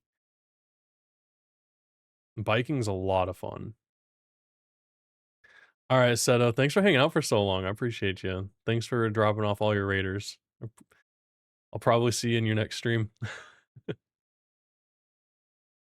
I haven't ran in 23 years. Hell yeah, Mars. Last time I ran, probably about 10 years ago, like actually ran.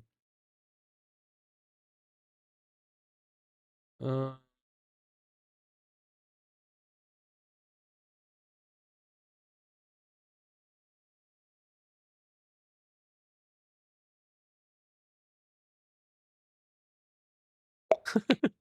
wow, yeah, thanks for bringing me here. Didn't show up.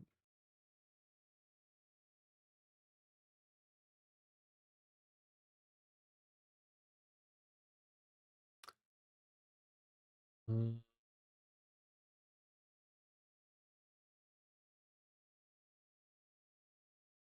score updated.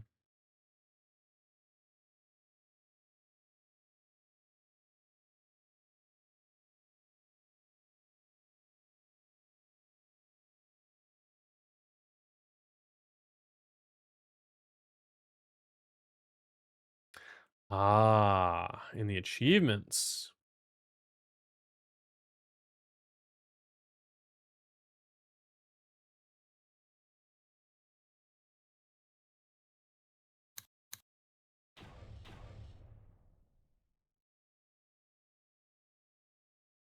Oh, okay. Score name.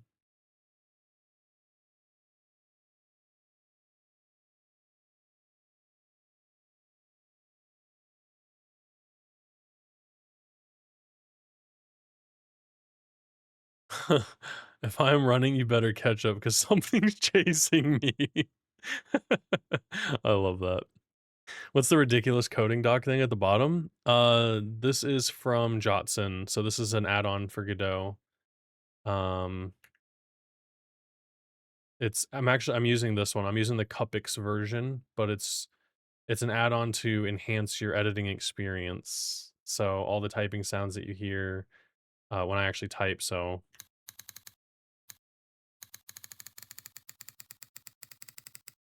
all those little effects that you saw was ridiculous coding. And then it has XP. So like I'm level 37 in this project. So it's just kind of like keeps me motivated to actually type code, less copying and pasting, actually get better to, using the code. Uh, okay. Rep, score name. It should be rep.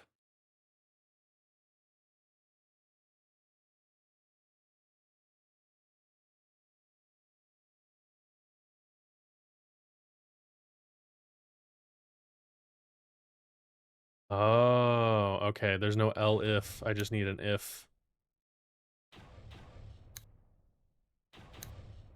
Okay. They all need to be equal.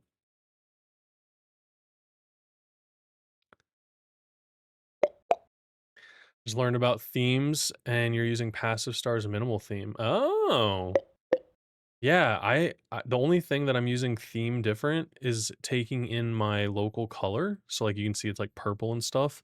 That's because my Windows is purple. So that's I really like that part of this without like changing much. Okay. Oh, I know what I did wrong.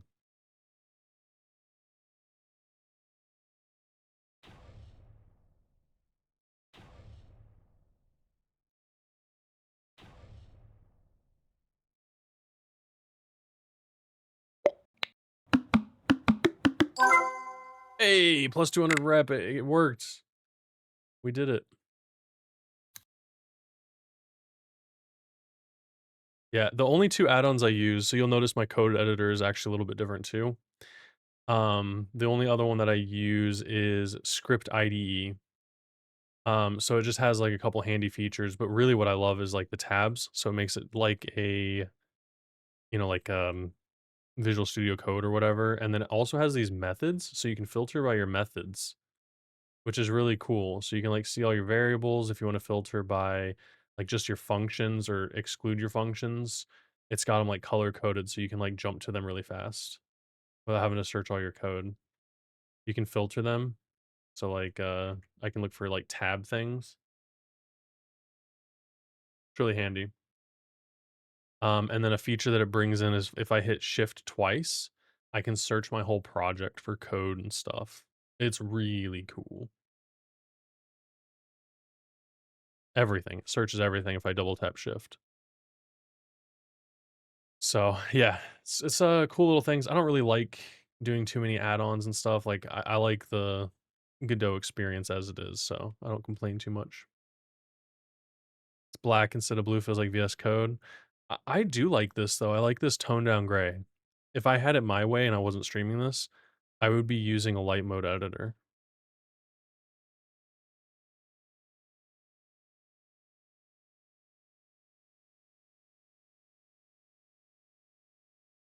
Just in case you're wondering.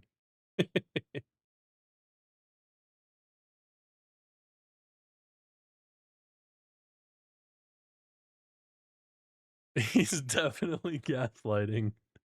Hey, Damon, CES, what's up? No shot, hey, Jibwan. No, I wouldn't use light mode. I do like light mode for certain things, but like my editor, like my dev editors for sure. But like my task management software, like if I'm writing big documents and stuff, like this isn't terrible. I have it on auto, so at nighttime things will shift. Uh, I don't know, it's not bad. Actually, honestly, it's not that bad. It's just I have a hard time reading white text on like complete black. It's just like it glows to me. And I already have like I have dyslexia, so like reading things is already kind of difficult, and then this really just messes with me. So, um, yeah, I gotta keep you on your toes.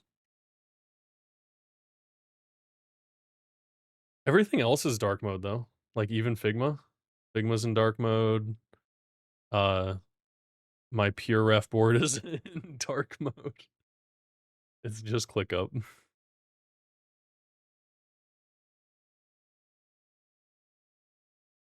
I'm doing good, Jabwan. Doing pretty good. I'm actually about to show off my little vibe clicker game. I got the text and stuff working for the pop-ups now. But yeah, I built this in about a week so far. We got achievements, we got clicking, we've got sound effects, we got all of our stats, our purchasing. I've even got an auto clicker. And we got our list of achievements here.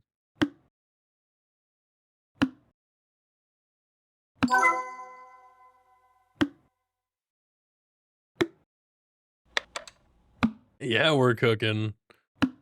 Or clicking, rather.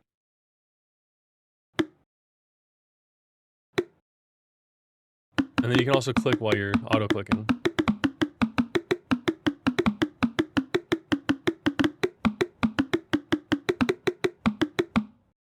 So, and then all of your stats are here. So we can see our total clicks, we can see our total money. So like it says 131. Like if we spend that money, maybe spend some computer upgrades, we'll keep track of all of those stats there.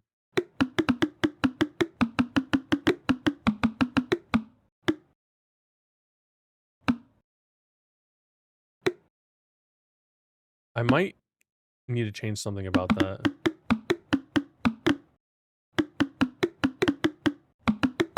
It's kind of pleasing though.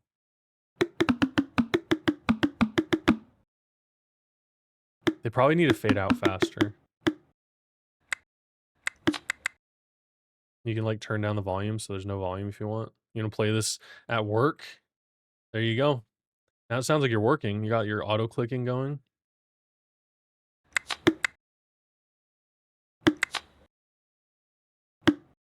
Oh, not bad. Not bad at all.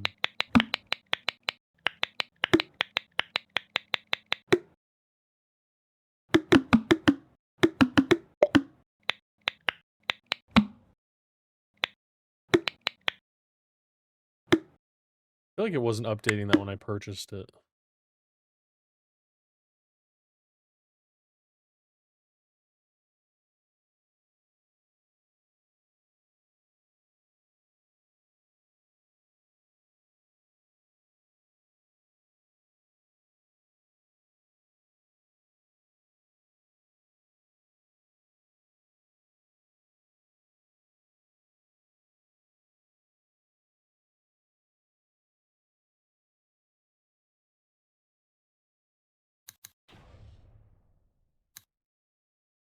What if I did...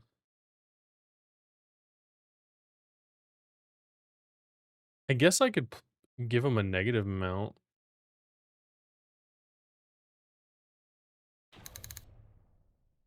Yeah, I guess I didn't realize I have to update this. Well, technically, let me see. I know this is like... Let's see here. We want to update the score based on the resource cost and the upgrade cost. Let's just comment this out and just see. I think it's going to show the minus, or it's going to show like plus, which isn't going to be correct. Yeah.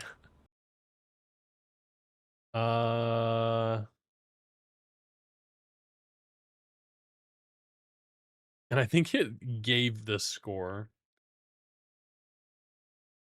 So negative.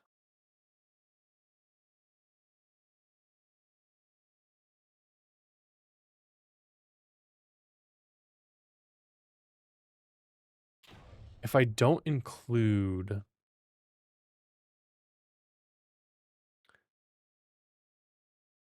Game HUD. If I don't include it, what happens? If I don't have a name or value, it should only pop up if it's greater than 0.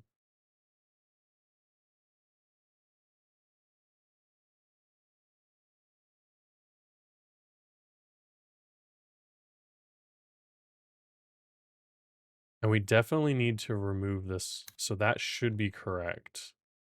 Okay, that should actually work.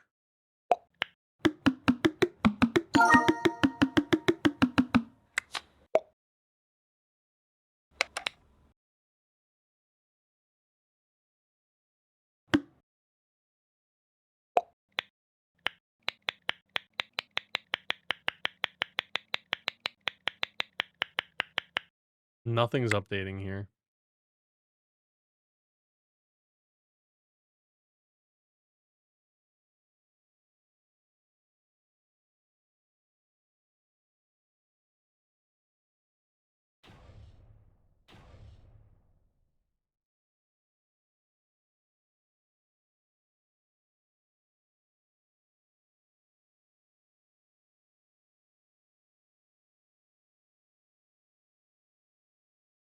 Mm.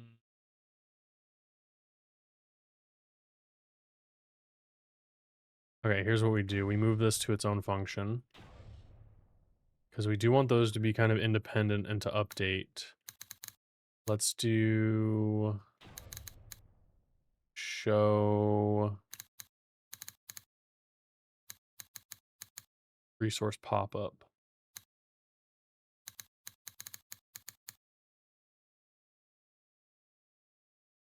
Okay. Want to do name and that.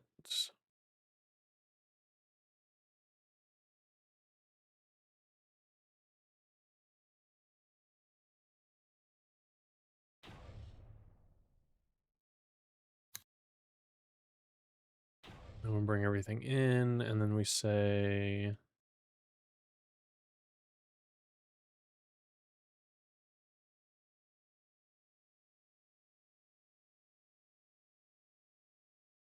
I mean, this doesn't make any sense now.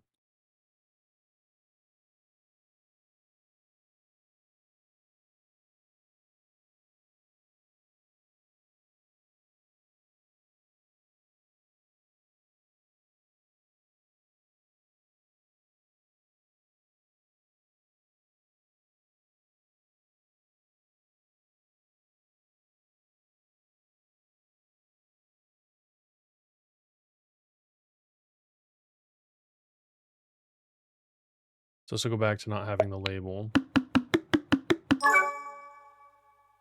But to have the label, we need to send it.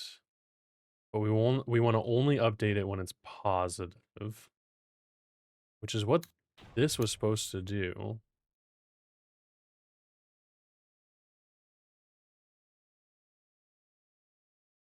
Okay, and then what we can do here is we can just change what we say. So let's do var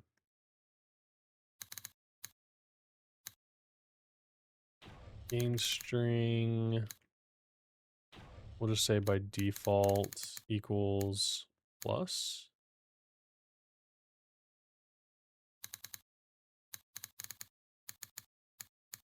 Minus. So if it's less than 0,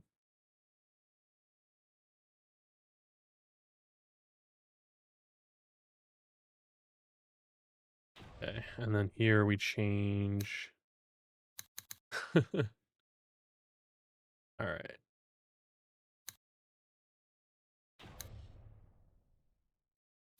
Oh, we got 2 pluses here.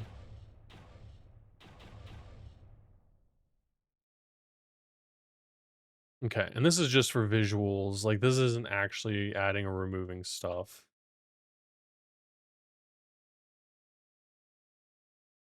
And we can do, just to clean this up, show the resource pop-up, name,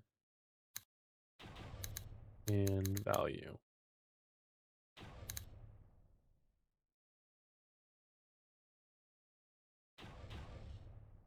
I mean, these are, oh, I guess they're internal.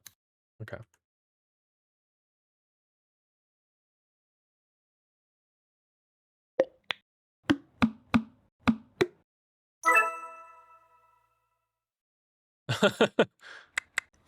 Okay.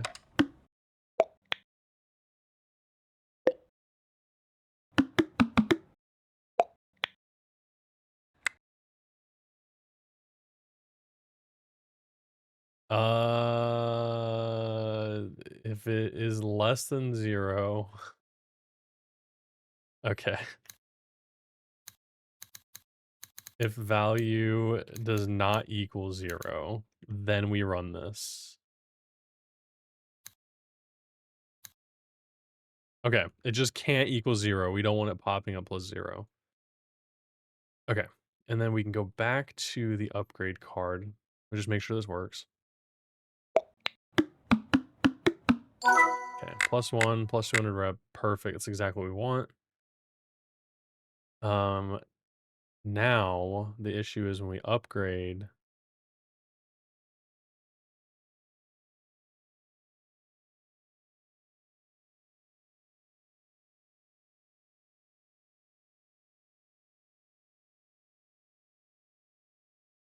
What happens when card data is updated?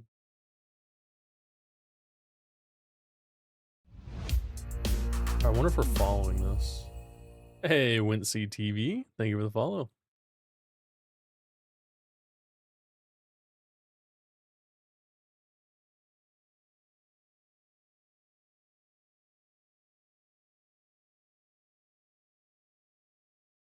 All right, let's see if we got a dot connect.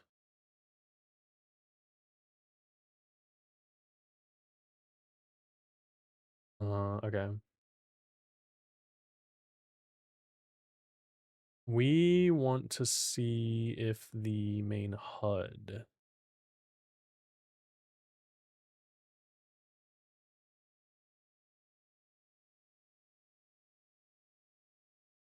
So we definitely want to update the score label.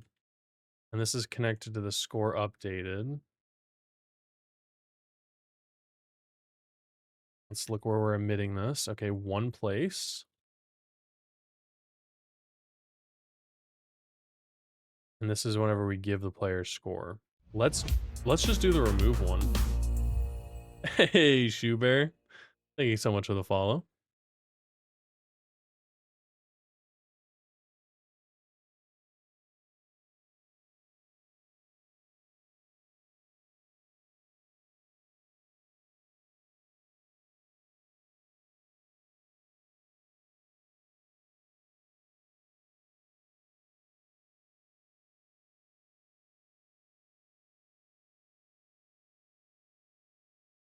All right. So we've got this. I mean, can't I just give the player score and make it negative?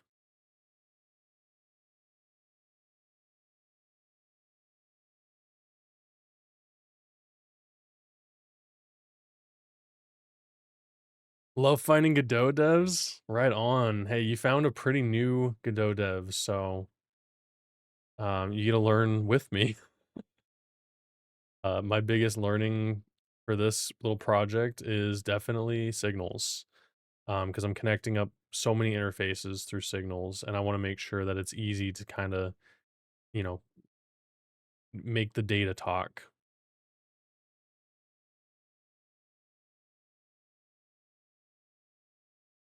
So I'm trying to get it to show negative values in my UI here. So this is it's totally gonna work. Totally gonna work.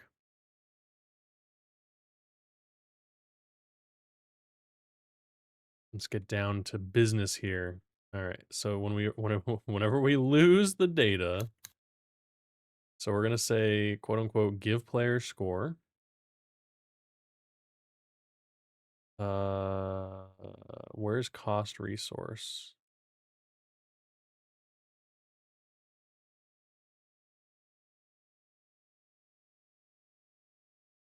Okay. Oh, we just want this. All right, and our upgrade cost. Can I just do negative? That's the biggest thing here. Okay, so we're gonna go back to this. I want to print out how much the score is.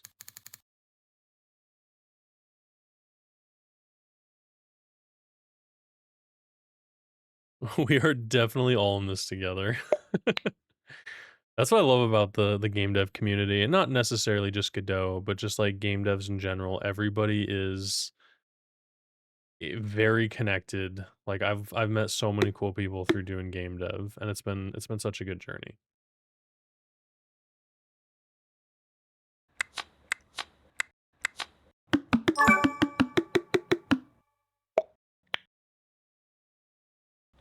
said -$, -5.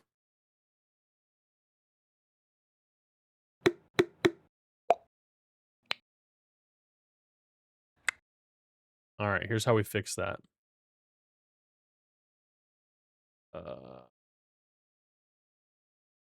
In the HUD, so we're doing this little fun value sign here. What we need to do is the absolute value of this, right? We go absolute value. That way it always displays the positive number.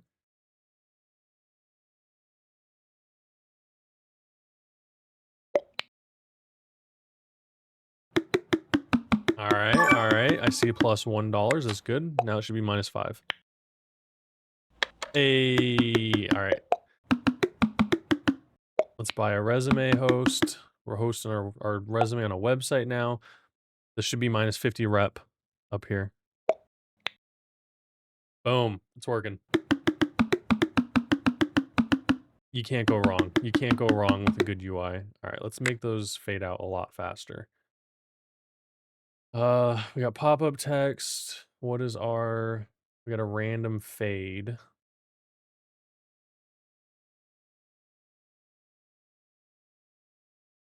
Is the Dark Moon Fair in town? What? You know, you know.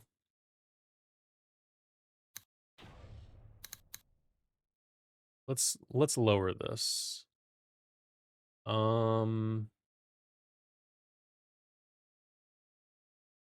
This is probably fine. We'll tweak this.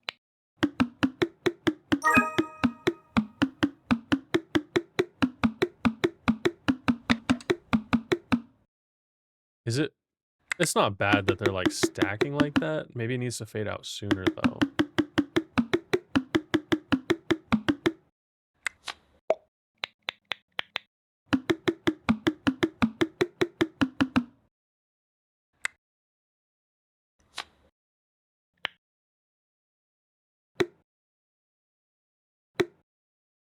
It's perfect for the auto click. Ooh, we got an achievement. All right, cool. I can stop printing that. I don't remember where my print function is.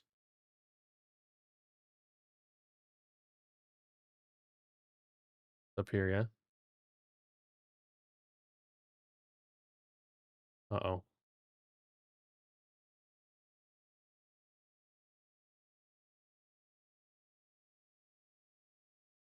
Oh no, where am I printing it?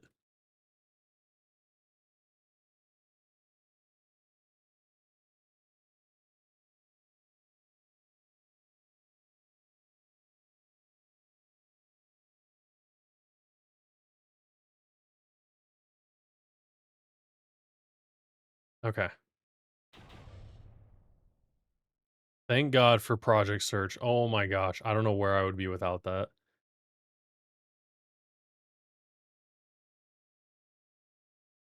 Okay, we got that. Maybe we increase...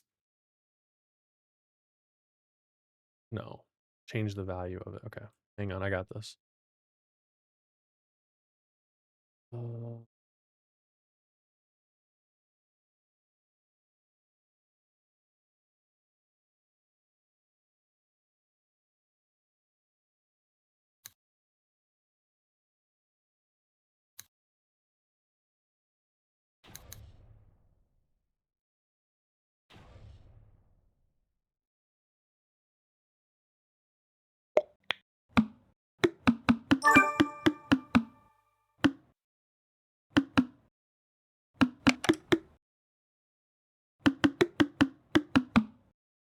hmm.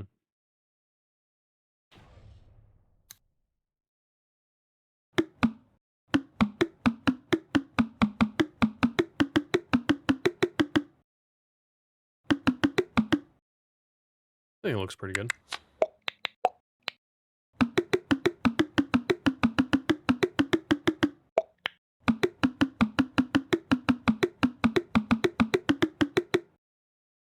Might be a way to improve that in the future for sure.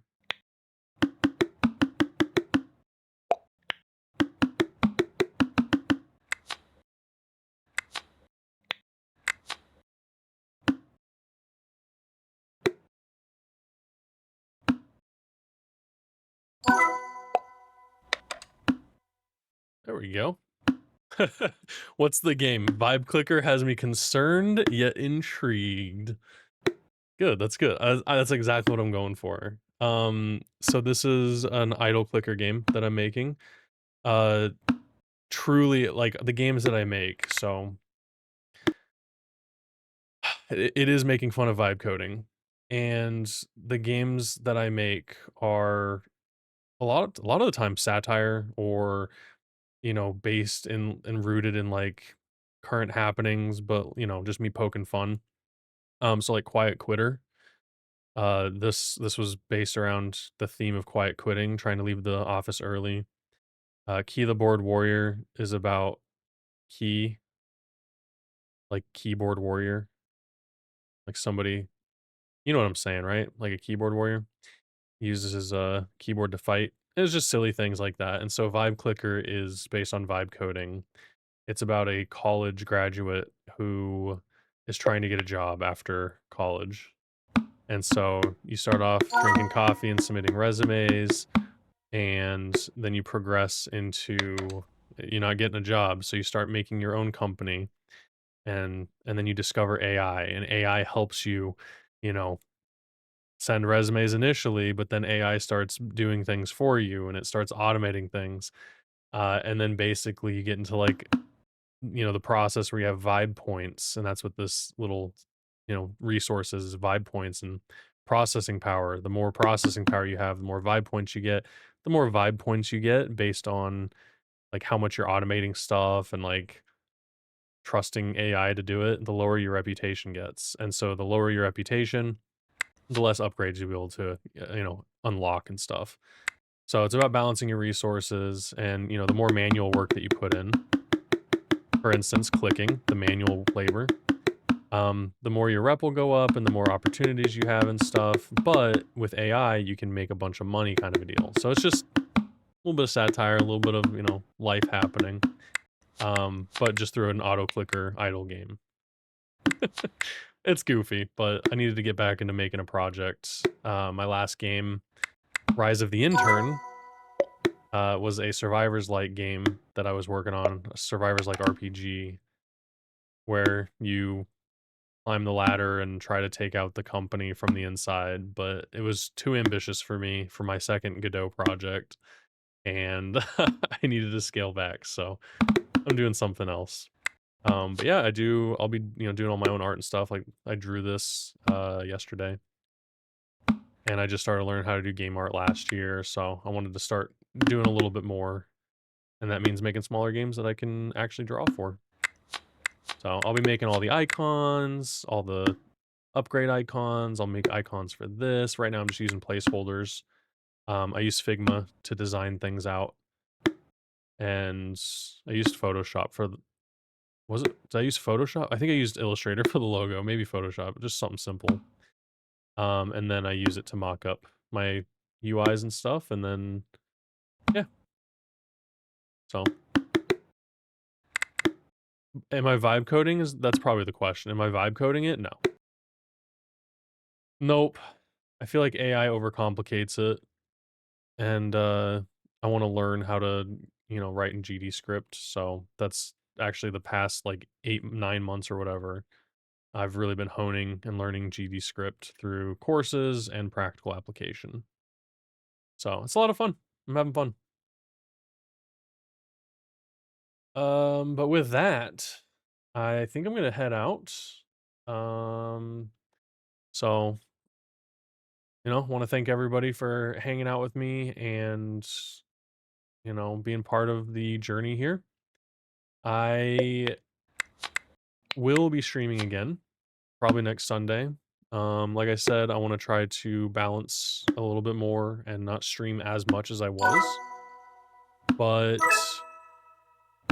I'm having fun, so there might be some stream slotted in, maybe play some video games again. But I enjoy hanging out with everybody here. You all are super awesome and motivating, so I appreciate you. Love the running theme. Thank you. Thank you. I have fun. I hate corporate jobs, so I'm a freelance web designer, web developer, and so I have my solace in doing things solo. But Yeah, let's go find somebody to raid. Thank you all for hanging out. Granger, appreciate you hanging. Mars, Ryan, Shoe Bear, of course. Thanks for being in here. Juan, appreciate it. Let's see who we got.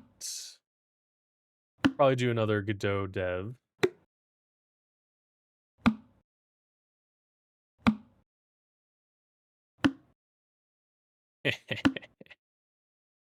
All right, I know who the raid target is.